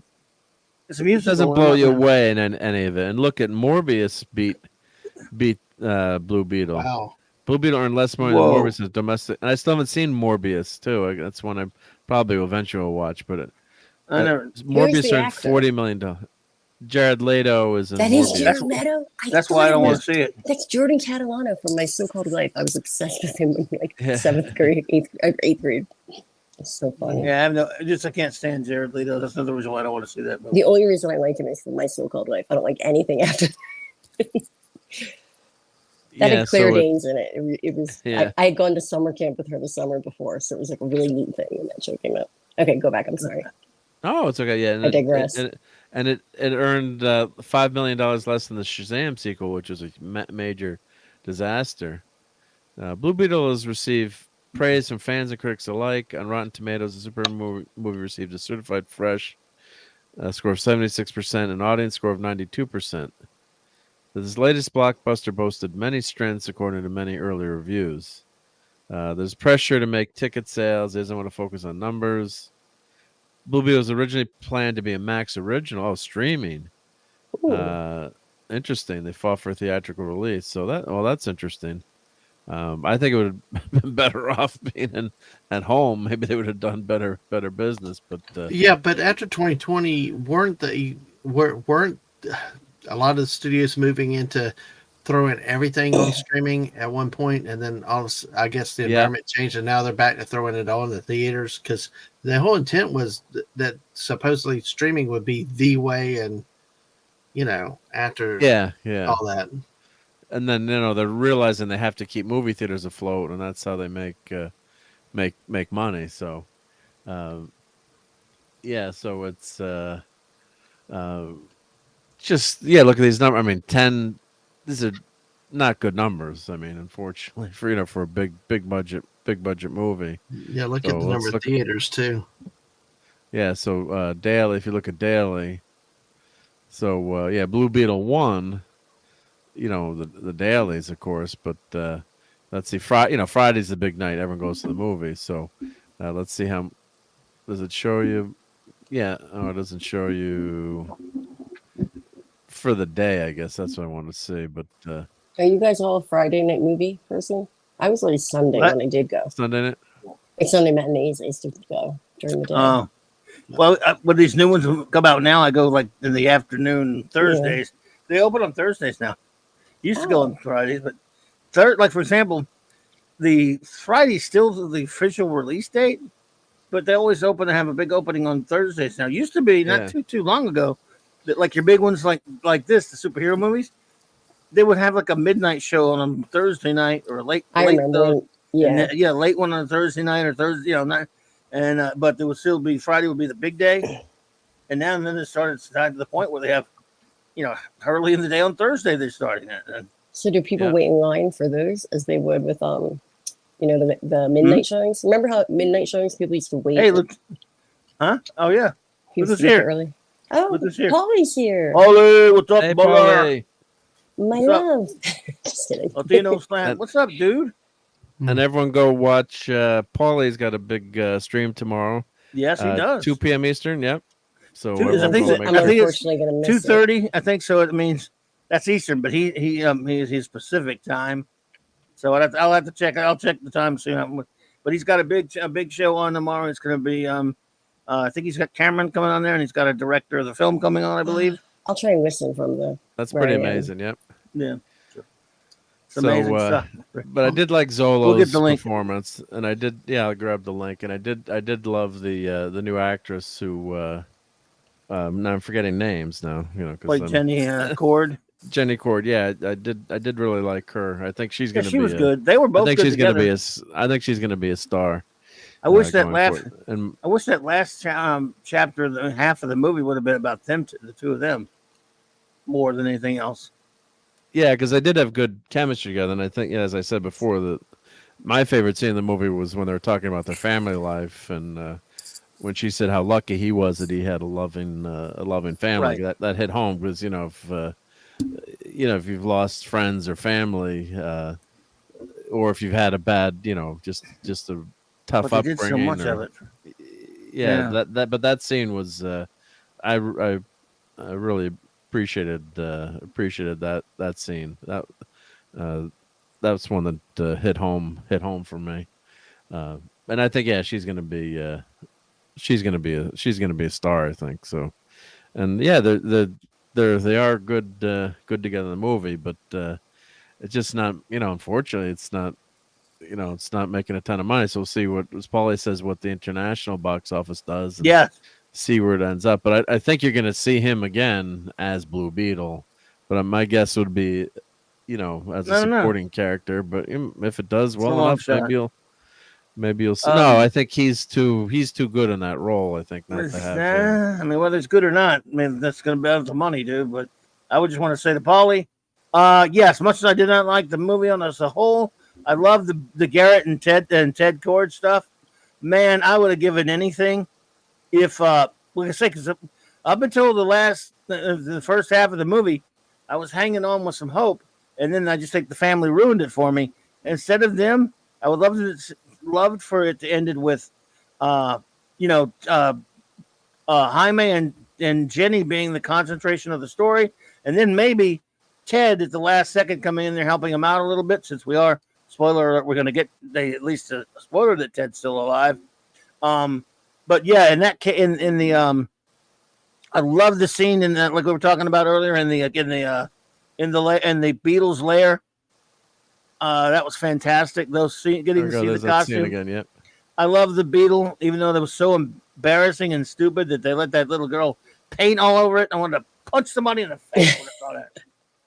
Oh, but yeah, some beautiful stuff she there. was pretty talented graffiti artist, I guess. But and I love that I recognize a lot of the tech on the bench too, because it was old school. Yeah, tech, yeah. But, that was my favorite scene. That was the tech, yeah, and then the costumes are there. Those are awesome. So there's a lot of great set design there, and the whole way the stairs opened up and you're getting into Batman's By the way, lair. Luke, I hope he does get a chance to play Jaime again. And just because I don't like this movie, I would hope that he would get a shot at it again, because he's so good. I mean, I just don't see what venue they would do if the movie doesn't manage to do well. I don't know how that would transpire. But it's not like I'm saying I don't want them to have another shot at it. I'd love to see him get a shot, because I just want it to be about him primarily. Thanks, Paulie. I appreciate that, buddy. He says he thought about Quabi when he saw that scene. Yeah, I was geeking out. It's funny how the movie took like the first 2 minutes. They pissed me off with what they did with the OMAC, but then almost as much as I was annoyed at the OMAC bit at the beginning, when I got to see the lair, I was like, "Oh my god, man, this is nuts! I love it." And you're supposed to the rumor was Jason Sudeikis was going to play Ted Cord, which would have been perfect, I think. I guess I don't know if they cut. Paul has much more of an inside track, but I don't know if they cut that out or decided not to go that route. Or, but yeah, as Clobbern Time said, yeah, that would have been kind of fun. At the end, you have Ted Cord, helping Jaime to defeat the big bad guy, and the end, or do something that help him out with attack I agree with Paulie though, man. A part 2.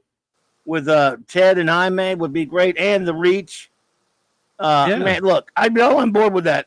I mean, I'm definitely would love to see it get another shot that way, because I mean, look, I'm a geek. I know I don't always get what I want, but I was hanging on to this movie for even into when I was really getting annoyed in the first hour and a half, thinking please bounce back, and it didn't for me personally because of the way that the whole thing with the family, I hated all that stuff, and that really would hurt the movie for me. But none of Jaime was not the problem. Solo was just terrific. I know I always say his name wrong, Solo, but he is really terrific, and I like the girl's fine too. She's good. You need a better villain though next time as well. Get rid of Hillary. What's her name? Sarandon. Victoria. Well, she's gone now anyway. I mean, yeah, she's been blasted away. Right. But there's so much potential here though. And we'll see what happens. Maybe it'll get some legs. Like Paulie did mention that it's not been released in some other countries yet, right? Yeah, so internationally can save a movie. International box office could save a movie. Let's too. see. So there a you lot go. China. Most movies. There you go, right here. China, Open in China, Aussie. Japan, Aussie, on the 14th of September. China's the big market that they hope they can do well in. But I mean, the foreign box office, some movies, it's earns much more depending on the movie, obviously, but they has the potential to earn more than the U.S. That's why a lot of movies have been trying to get that Chinese box office with so many people there. But Yeah. So he's got a spark. You can tell he's got that charm that you can't teach, right? Certain people have it or don't have it. Like I always say, Hugh Jackman, when I saw him first time playing Wolverine, I'm like, this guy's fantastic. He's going to be a star. And of course, love the new Karate Kid, which is one of the best. You don't like him? All right. Who do you not like? Hugh Jackman? I can't stand Hugh Jackman. You don't like Hugh Jackman? He was good as Wolverine, but yeah, I don't know. I just you're you're one of the what else did he do? I know. Yeah. What else has he done? He just reminds me in real life. He reminds me of this little. I'm not going to go there. I'm going to just. All right. Wow, Courtney. I'm zipping. Well, Mark, I did have a point to what you said about this Hillary Sarandon character, but knowing that it's Disney, no one's ever really gone, Well, true, but I mean, no, it's a joke. It's a Star Wars joke. I'm that's true. Yeah, that's right. Yeah. Oh, come on. Yeah. Dear. Yeah. So you try to get. Yeah, we're gonna Darth Maul you back. Paulie, you should come tell us what you think, man. Unless you're busy, of course. If you want to pop in, you're glad to. Oh no, I can't. Probably pretty busy. I'm on my thing now. Sorry, I'll shoot Paulie the link, but if he does, if you can't, that's fine. That's fine. I understand, but let me shoot him the link here on X. I got to X people now. It's not easier to search for, at least. Like when I have all my apps, I can just send it one letter. Yeah, I got a Paul. I got Paulie. Yep. He's passing out. You got to X people now. Yeah. Yeah. Oh, he's passing out in the back. All right, that's no obligation. I look forward to talking to you about it one of these days, brother. Because believe me, you're who I thought about the whole time when I'm watching this movie, man. Rooting for you because this has been a big one for you. So I'm glad you enjoyed it, man. No, absolutely not. Absolutely, you seem to have a big week with it. So I'm glad, brother. Yeah. So it's and it is important to, and I was going to say too, I was joking too. I have his first appearance in Infinite Crisis number 3 and 5. Well, 3 I think is his first appearance, and 5 is when he first appears in the suit. So I was like, I hope this movie does really well. So my comics go way up in value. But I remember reading the original run. I really liked the original run as much as I was a Ted Kord fan. His first run of books, I think it only lasted 17 issues, but it was like Colin Hammer's art that much. I didn't really like the art too much on that. Did you like the art? Yeah. Well, the art wasn't good, but I liked this. I liked the story, and I liked, something because Spider-Man at that point was just so morose. So it was nice to go back to the. Not saying it's an exact clone of Spider-Man, but it's that feel to it.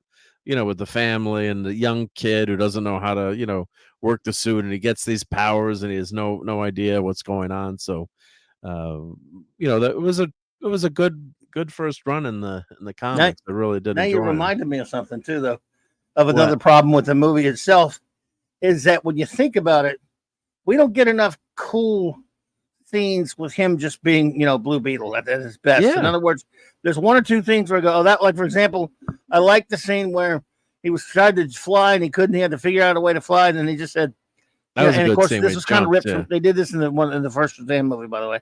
But when he just jumped off and it just took off, that was, kind of expected. I like that. I thought that was okay, but we still didn't get enough of him really getting to shine in the suit, doing some really great stuff, which was a shame, bit of a letdown. But one of my problems, of course, is crediting issues again with DC. DC movies are worse. DC's worse than Marvel about the crediting stuff. They do not open with creator credit for this character or any other iteration anywhere in the film. I'm talking about explicit creator credit for the Jaime character, OMAC, to Kirby, or any of that stuff. All you got was way back, buried into the credits, special thanks. And they list a couple of names. Show that. And all the names are pertinent. All the names are pertinent, but you wouldn't know that unless you knew you were a comics historian, pretty much. So they give, just like, in the Batman movies now, they say, or Superman, it was like Jerry Siegel and Joe Shuster. All right. It says special thanks. Keith Giffen, Cully Hammer, John Rogers. They did create Jaime. Why don't you say that they created Jaime then? Paris Cullins, let's see, Lynn Weens' name is over here. They did do the Ted Kord series of the 80s. Steve Ditko created Ted Kord.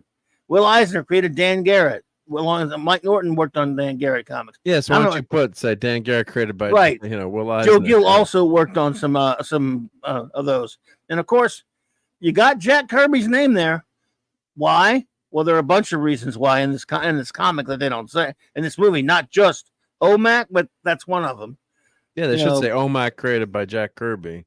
Well, also, Jack Kirby's first, and he drew the first. Didn't he draw? His first work was drawn. Well, one of his very first work on a superhero type character was on the original Blue Beetle, but under the name of Charles Nichols. It was before he became Jack Kirby officially. Before he changed his name to Jack Kirby. But still, that's significant. Not only that, he there are a few other references in the movie too that were from Kirby stuff, of course. You can't. I wonder who Para Rudy's. I got to Google that. Was that someone related to the director or who? Anyone know who? On the bottom it says someone passed away in 2022. Does anyone know who Para Rudy is? Sorry to interrupt your stream there, but no.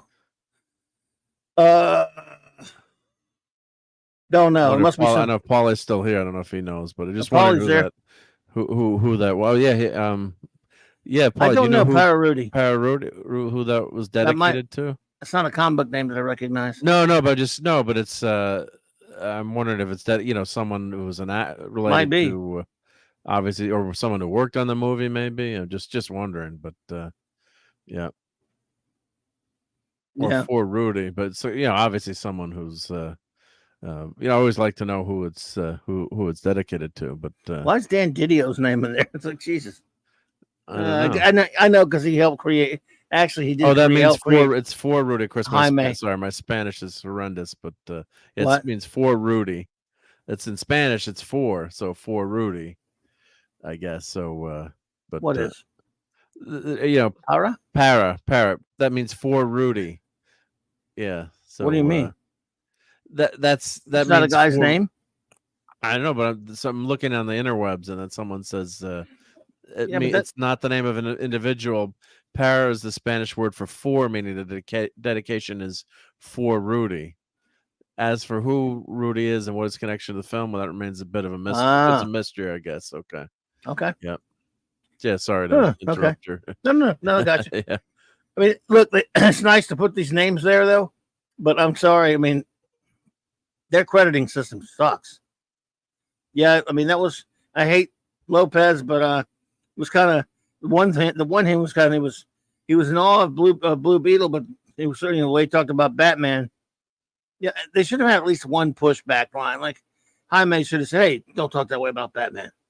I went to Gotham U. He saved my life one night or something. I don't know, but yeah, he did go to Gotham U. Yeah, said, right. Well, Gotham City, we like Batman.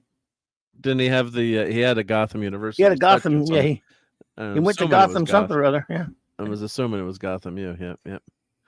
So, but yeah, so that was the, and then of course, then they had the pictures. I was joking as someone of Swiss nationality. This is the famous cartoon. Let's see if I guess I can show one of these without getting into too much trouble. But yeah, with the CH. So if you're Swiss, CH stands for Confederation Helvetica. So I was, it's the famous cartoon. I saw you, by the way, Paulie, I saw your video about the Batman scene they cut out. Yeah, I saw that too. Yeah, that was. Hey, Clay. That would have been fun to have that in there. Yeah, they should have. That was a strange after credit scene. Yeah. Yeah, but yeah, that would have been fun if they'd done kept that in or had some kind of pushback, and in a lot of ways I think they could have trimmed the movie down probably by about a half hour, but added certain things we want to see, like maybe a scene of Jaime really, as you said, really kicking ass in the Blue Beetle suit, like something unrelated to the plot. But I always love seeing the superhero, cast into an unlikely situation or having to do something. This was A to B to C all tied together, but it might have been fun to have like a 5-minute sequence of him, doing something, just kicking ass or saving someone or doing something would have been fun. But no, but that's great to have Paulie stopping by, and everyone check out that stream tomorrow, and be fun to if he gets the director on, that'd be fun to listen to that and all the insights, and go judge. Go check out the movie yourself, right? Don't listen to anyone else. Make up your own mind and go. Yeah, definitely. Or what I do, I always find like I used to love Siskel and Ebert, but Roger Ebert. Most of the time, I agreed with his take on movies. So, then you kind of find and today. That's why I hate the Metacritic stuff, and I hate the stuff where we're going to transition to foodery now, but it's 12:30 Pacific, by the way. Yeah, we won't go too long with the food, but I'm talking about the Paulie stream tomorrow. No, it's not 12:30 Pacific. It's not even midnight Mountain Time. Yeah. So, speculation that there's a real Rudy person inspired George Lopez's character in the movie. Oh, thank you for that, Clay. Go,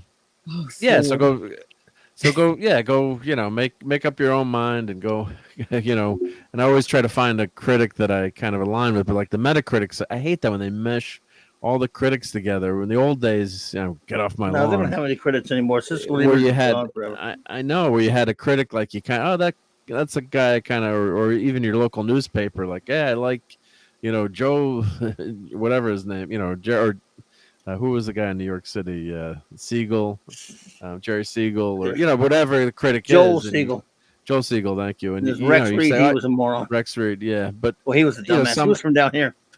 But someone that you kind of agreed with or appreciated their opinion. And now when they mix all the critics together, it's like I hate that score. It's like who knows what you're getting there. So I would love to stick around for the food. This is like my favorite part usually, but I do have to get going. I have to get to Denver early tomorrow. Okay. And my room is like a disaster right now. It's okay. But I'll be watching. Good, Courtney. I will be watching. All right, Courtney. Well, have a great week. Everybody. Have a good one. And I just want to update people. We were going to have on. Oh, sorry. Is that I'm okay? no, it's fine. I'm just too tall. There we go. We were going to have on that 70s rock fan show tomorrow. We were going to do a show tomorrow, but he's pushing it back a week. So no show Tell us tomorrow. what it's about. It's I think he's doing one of the Canon films, and he's going to have like Razor Fist and Tom, and the usual. So it'll be cool. Oh, was it Masters of the Universe? Yeah, I didn't. I didn't want to ruin it, but well, no, he posted that. So that's he why did I'm have it saying posted already. He did post. Yeah, he posted it was Masters because I actually really like that movie. And if you don't like Masters of the Universe movie, Courtney, who's in that? Courtney Cox is in that. Courtney Cox. Yeah. She was the name that doomed me forever. Sorry, Courtney, but she was a crush back then. Yeah, but so it'll be Courtney, next for being week, here. and I don't know actually if I just realized I have a doctor's appointment that day too now. Anyway, we'll figure it out. But it was great seeing everybody, and have a good night, and enjoy watching about the food. I'm going to be watching and drooling. So watch and drool. Yeah. Bye. Good night. Take care. Good to see you. Thanks, Courtney. Thank you for being there. Yep. So we'll go through the foodery. So I did a lot of barbecuing this weekend. So here's this is a pork shoulder, and Dad Man. There we go. Sunday night. This is Sunday Night. Welcome Geekery. to Sunday Night Eatery. And Dadman, I ambushed Dadman's stream at 3 a.m. or 4 a.m. last night with Did you put that picture up? You should have put that. I did put that picture up. Yeah. You did? Oh, cool.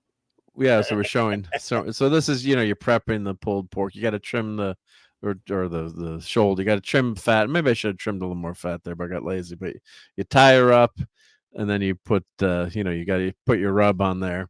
Some people brine it, but let that sit for at least a half hour, and you can inject it too. But I didn't inject it.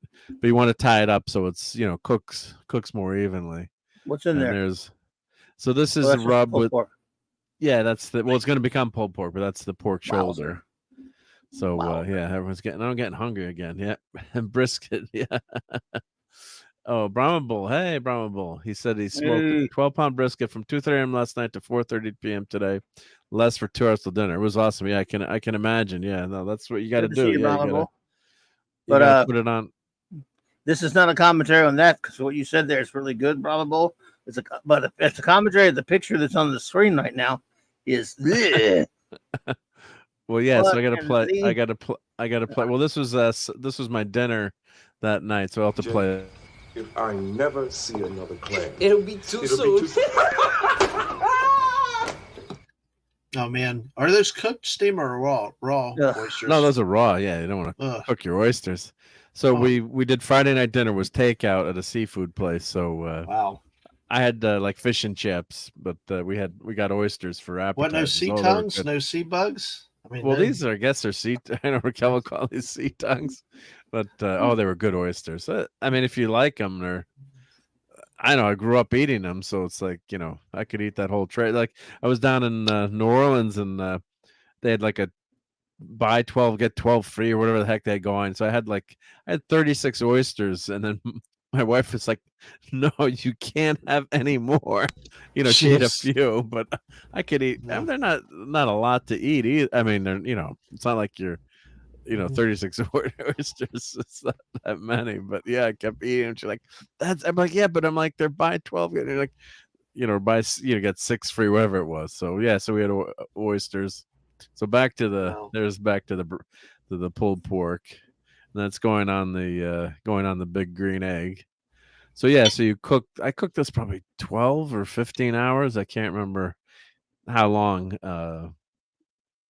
Cooked, and I have a computer control instead of a temperature control, and you have a thermometer and the pit temperature, so it turns the egg into an oven. So there, it's done there, so everyone can drool over that one. Wow. Those thermometers are interesting because my brother-in-law has a different type of.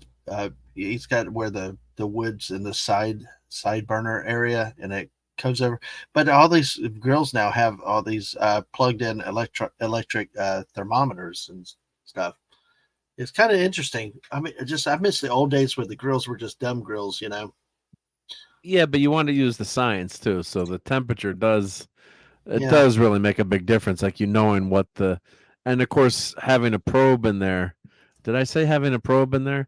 Yeah, you said having a probe in there. You don't have to keep lifting the cover to see what the temperature is and testing. Mom did a turkey back in the day, right? You put the meat thermometer in, you could look through the window to see what was happening, or you just the oven you open up. But these grills, you lose the big green egg's not too bad, but you do lose a lot of heat every time you open it up. If you're looking, it ain't cooking. Yeah, so it's like shut the grill, shut the lid. Yeah. Yeah. Or a watch spot never boils, or what'd you say, Clever Times? Or a watched pot never boils. Is exactly right. 100%. Yeah. Remember when Data tested that out? Yeah, absolutely. So so this is a nice close up there. Yeah, so and you get that nice bark, they call it, on the outside of the meat, and you can spray it a few times if you want, and then what you do once it hits 165 degrees, you wrap it in either that was my sandwich during the day, so I digress, but that was a good sandwich. Oh, so good. How much green is on that? What is that? Well, there's lettuce, tomato, and there's a lot of meat on there. It's good. Not too bad. Oh, it's a good sandwich. And the cheese, yep. And there's it was like a special dressing, or like mayo combined with the horseradish and something else. It was really good. So my friend was helping me smoke the stuff, so I'm like, "Oh, he grabbed a sandwich." So this is his brisket going on. So he wanted to use my grill. I said, "Well, grab me lunch. You can use my grill." It's always about the food. So that's the brisket going on. That's for hungry boy, hungry for Kirby approved brisket. So then after I did the pulled pork, I took the pulled pork out, and it's got to rest for a long time, like Brahma said. So you got to rest it for at least an hour. Brisket, especially brisket, but the pulled pork. So I just put it in the warming drawer at like 170, just to keep it warm. And that's the brisket. I got to ask him how it came out. So looks looks pretty good. Brisket, I think that's gonna be the next thing I do. Is got to do a brisket. Yep. So Brown Bull says he bought a Blackstone 36-inch griddle, life changing for smash burgers and breakfast or dinner. Highly recommend it.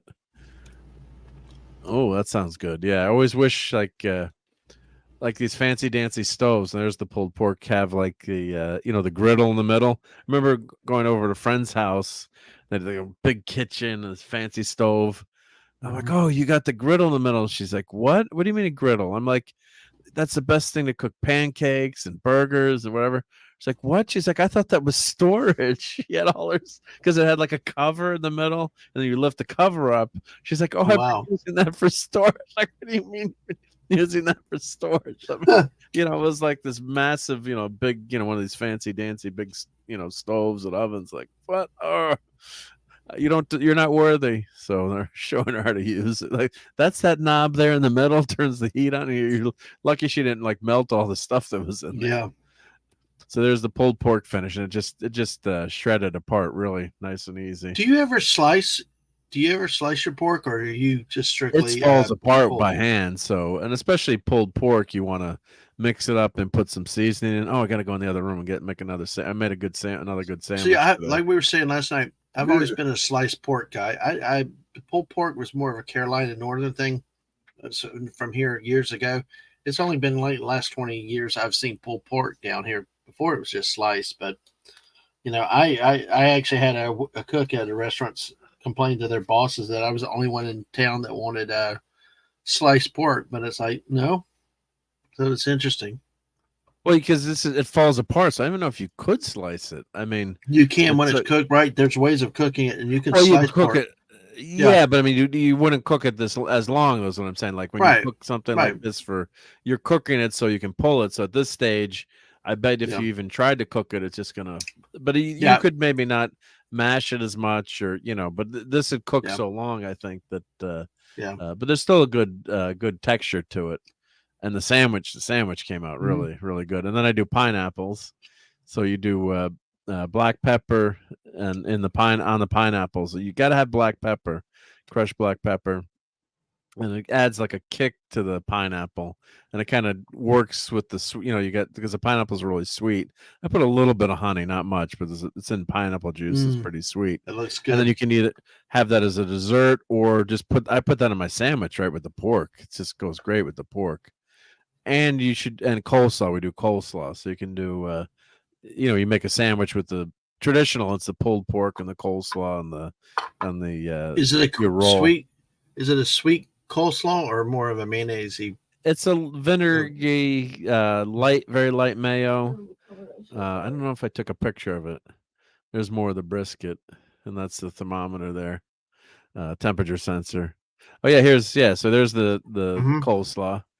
Which hold that for clobbering times. Then we got some Hawaiian rolls. I also like the potato rolls are some of my favorite too. So there's the brisket with the pineapple, some macaroni, and the coleslaw. So I made like little mini sandwiches. But oh, that's awesome! Yeah. So that came out really good. I know clobbering times would hold the coleslaw, right? But you'd eat the pasta though, right? Nah. What's crap in it? Just love it. Around. I love it. Tomatoes, right? Yeah. And Brian says, pulled pork and loose meat sandwich is really good. Yeah, there's something about it. Just like I had a sandwich today for lunch, and it was just so good. Yeah, just came out really, really great. So that was Saturday night dinner, and then this clobbering times. Cover your eyes. Yeah. So this was my son and his girlfriend wanted to make dinner tonight, so they did shrimp on the grill. Of course, you're one of the few people down there that doesn't like seafood, as you admit, clobbering times, right? True. Right. So we had sea bugs on the grill. They cooked, and then we did corn on the grill. I always like the corn on the grill too. There's something about it; it tastes better. I don't know why, but that came out really good. A lot of people will say that. Yeah, it is good on the grill. Oh yeah. Yeah. And I love the Mexican. What's that Mexican cheese that you forgetting how to pronounce it? But the street corn vendors they put the cheese on it. really, really good too if you do it that way. So then we had kielbasa. They did that on the grill too. So it was like a whole tray of food together. So first we did there's the layer with the kielbasa and the corn. So you'd eat that clobbering times, right? Yeah. There's no green stuff there, right? Probably take out some of that. Do you ever do one of those boils where basically they throw all of that shrimp, corn, sausage, all that stuff together, and you just throw it on a newspaper I've on been a to big those. table? Yeah, I've been to those. They have a lot of those down here. But Mark, do you know what I'm talking about? Have y'all done those? Yep. Okay. I have never done that myself. The only thing I've done is like a crab boil, and do a bunch of, do a crab boil, but not with all that mixed together. But it sounds good. Yep. Mm-hmm. And then we got where's Lisa? We got all our, she says, yeah, grilled corn's the best. Yep. and we got all our vegetables together on the grilled vegetables are really good too, I gotta say. So it's good. It's good stuff. Yep. Yeah, they are.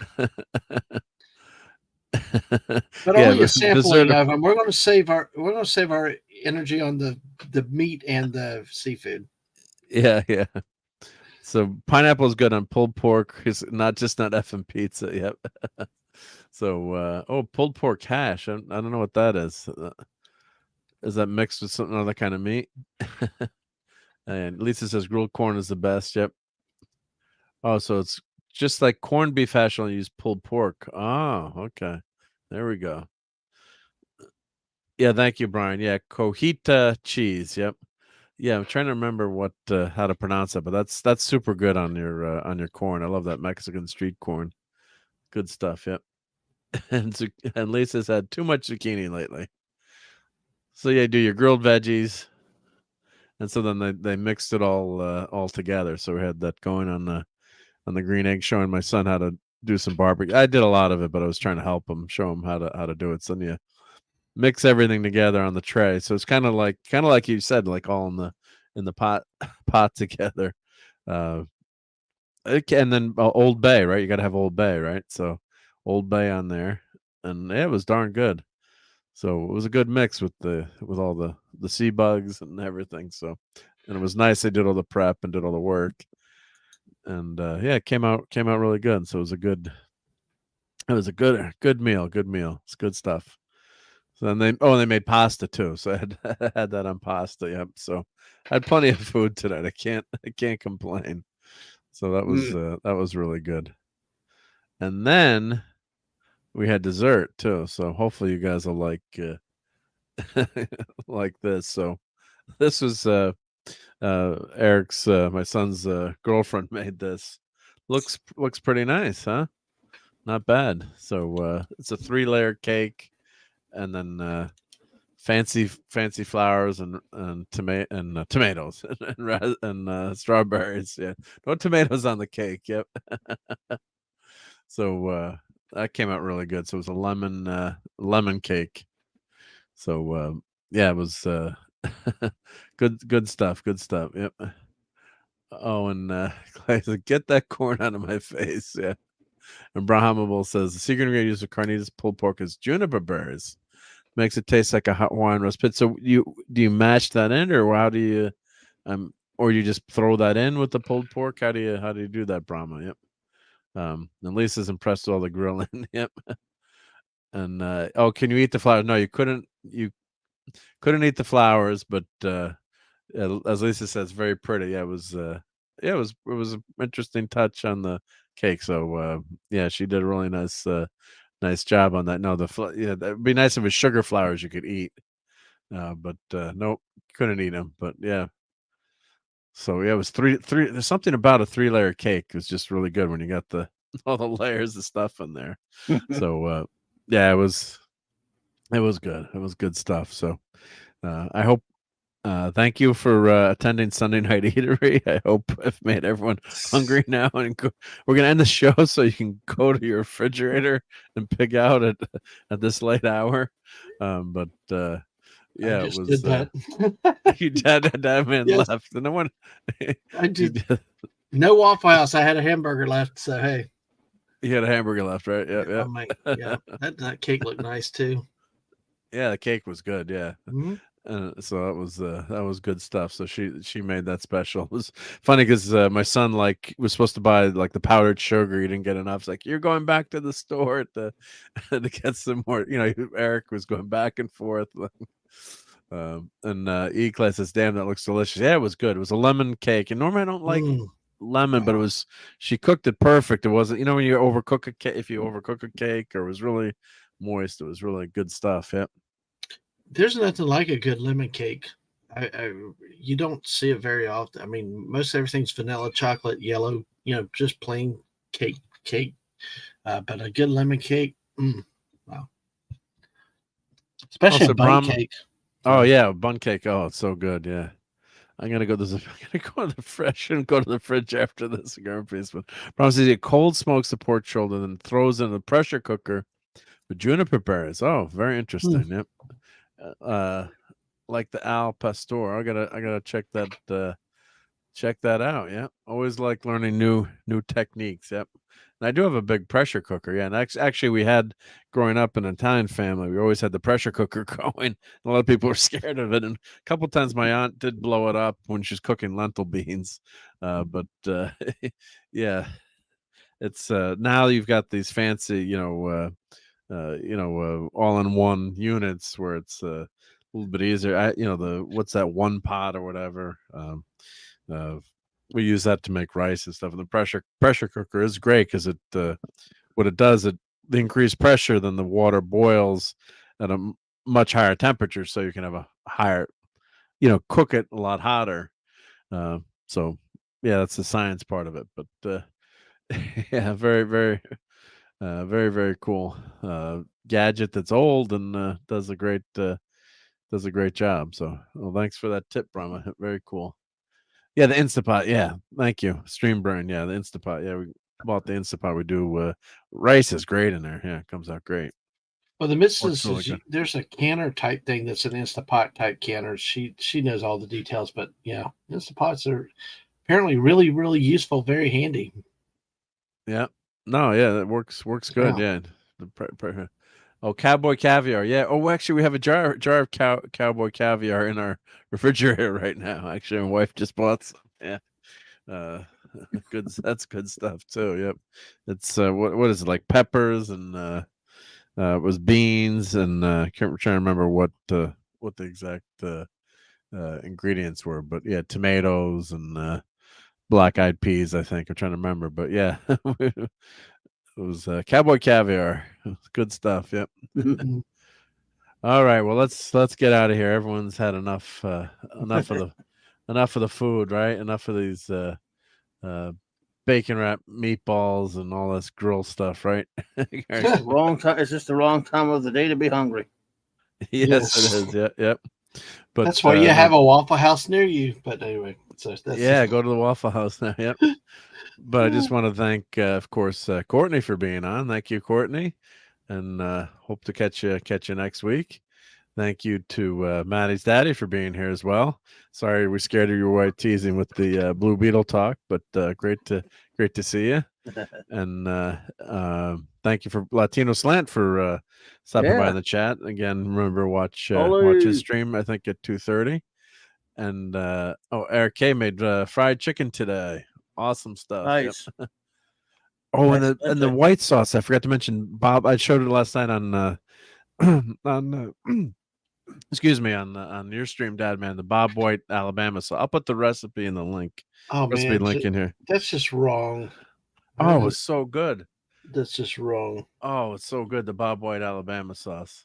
So Bob Gibson's White Alabama sauce. I'm putting this link in here. If you're a Mayo fan, it's the way to go. But yeah, it's just so good. Big Bob Gibson's Alabama sauce. So great stuff. So that goes. All right, I gotta show a picture of this. So all right, then we'll get out of here. Famous last words. See, because you got it. This is great on the. Because I didn't know about this stuff, but it's great on the pulled pork. It's great on chicken. It's great on everything, and it's very easy to make too. So they dip their fried chicken in this. I don't know if you've seen this before, okay, but it's from Alabama. You buy it, but the recipe, just Google the recipes there. It's a damn simple recipe, but yeah, maybe it doesn't look the best, but oh man, it tastes damn good.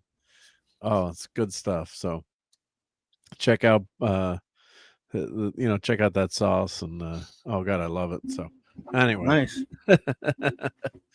See, I can't stop with the food, but show that ugly stuff. Yeah. And thank you, Brahma, for being here. Yeah, and let me put Brahma. I got your link, I'm sure, in my my link here. Yep, of course. So let's put. I've got Brahma listed in my favorite channels in the show in the what you can call it, the comments in all my videos. But yeah, check out Brahma's channel, of course. And hockey's gonna be back, so Bourbon and Boarding will hopefully be back on Saturday night, I'm assuming. Let's go Devils. It was a great show with let's go let's go Rangers. Yeah. And Lisa would try it. See, yep. So where was I? So, all right. So thank you, of course, for my buddies Clobbering Time for being here. Thank you very much. Thank you. Always appreciate it. Thank you for having me. Thank you. And Dadman, get to bed.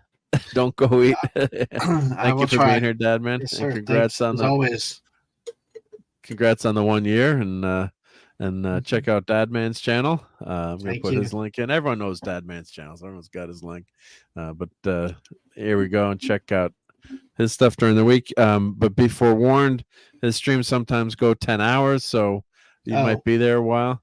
Well, usually when we chill chat or something, or Fortnite, but my football streams, I know, but our football streams, which will start up this week, will be about an hour and a half to 2 hours. So, hey. Yeah. Oh, I put Analog Toys in here. Here's Angwo's Twitch site too. Thank you. So support Dadman's offspring on Twitch. And Ang is now on YouTube. On YouTube, also. Right? Yeah. Oh yeah, I gotta get that link real quick. Drop that link in. You're mine. Yep. Yeah. All right. Let me give me a set. I'll do that. And JT Kirk says go Red Wings. But no, I really appreciate everyone being here, and thank you to Don, Ranger Power, Lisa, JT Kirk, Brian Hepburn, Brahma Bull, Hungry Boy, Eric K, E. Clay Thompson. I'm scrolling back here. Let's see who else. Stream Elements Bot, thank you for being here. Courtney, of course, I mentioned was on the show. Let's see who. Of course, Paulie stopped by. Thank you, Paulie, for hanging out. JT Kirk. I'm sure I said Eric K. Phantom Outsider. Let's see. Narada and Axamanda Bear. Did I acknowledge Narada? I hope I did. I Narada and Axamanda Bear. I don't know. I don't know if we did. Yeah, sometimes I'm looking at that other screen and I forget what the heck I'm doing, or I don't see the chat. And I'm wearing I got to get new glasses. Oh, Low Spec Linux laptop snuck in too, and Zachary and Sean Carter. Yeah, I got a new prescription, so I got to get my new glasses. And damn, they're expensive too. Dave was here. Dave C, Your Old Toys, Lenrod. Let's see who else was hanging out with us tonight.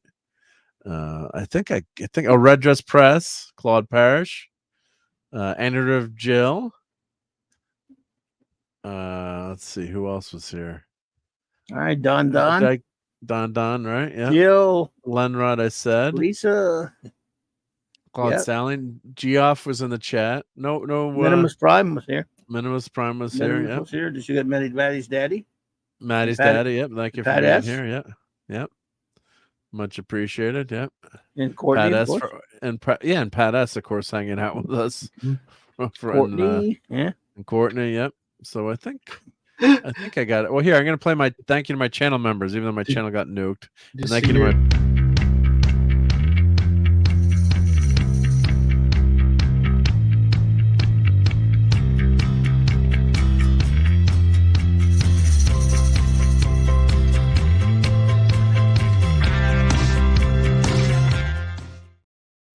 Oh, and I haven't updated that, so I've got to update even though I'm waiting, hopefully get my remonetized, but also thank you. My Patreons are Shooter, Brian Hepburn, Rob Altis, and Larry.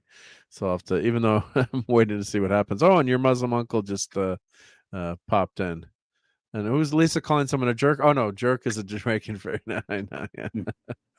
And let's go shark. Yeah, actually, I was in the company of a hockey player last night. Marc Stahl was at our pool club, so he was having dinner next to us. I didn't bug him, but he's a long time right. The Stahl brothers are great hockey players, so I didn't bug him, but yeah, it was fun to see him there. So Hungry Boy says nap time. All right, so let's get the heck out of here. I know everyone knows what everyone's going on during the week. I gotta get to bed, so just check out Clobberin' Times on Monday night. You guys all know where where to find him and where to find Dadman. So and I'm sure you're doing J-Man's show tomorrow night too. Yeah, Times or 6 J-Man, p.m. yeah. 7 Eastern, 6 p.m. Central, 7 Eastern, and yeah, Legion Superheroes reviews, and then my channel tomorrow night, 9 p.m. Central. 9 p.m. Central. Episode. I put J-Man's channel. I'm sure everyone knows J-Man's channel. So J-Man. And I hope I didn't miss shouting anyone out because don't want to do that. But everyone, have a great good night, everybody. Good night. Good night. May you dream of bacon wrapped meatballs all evening. Take care, everyone. That's greatness. Bye, all. Fun storming the castle. It's 106 miles to Chicago. We got a full tank of gas, half a pack of cigarettes. It's dark, and we're wearing sunglasses. Hit it.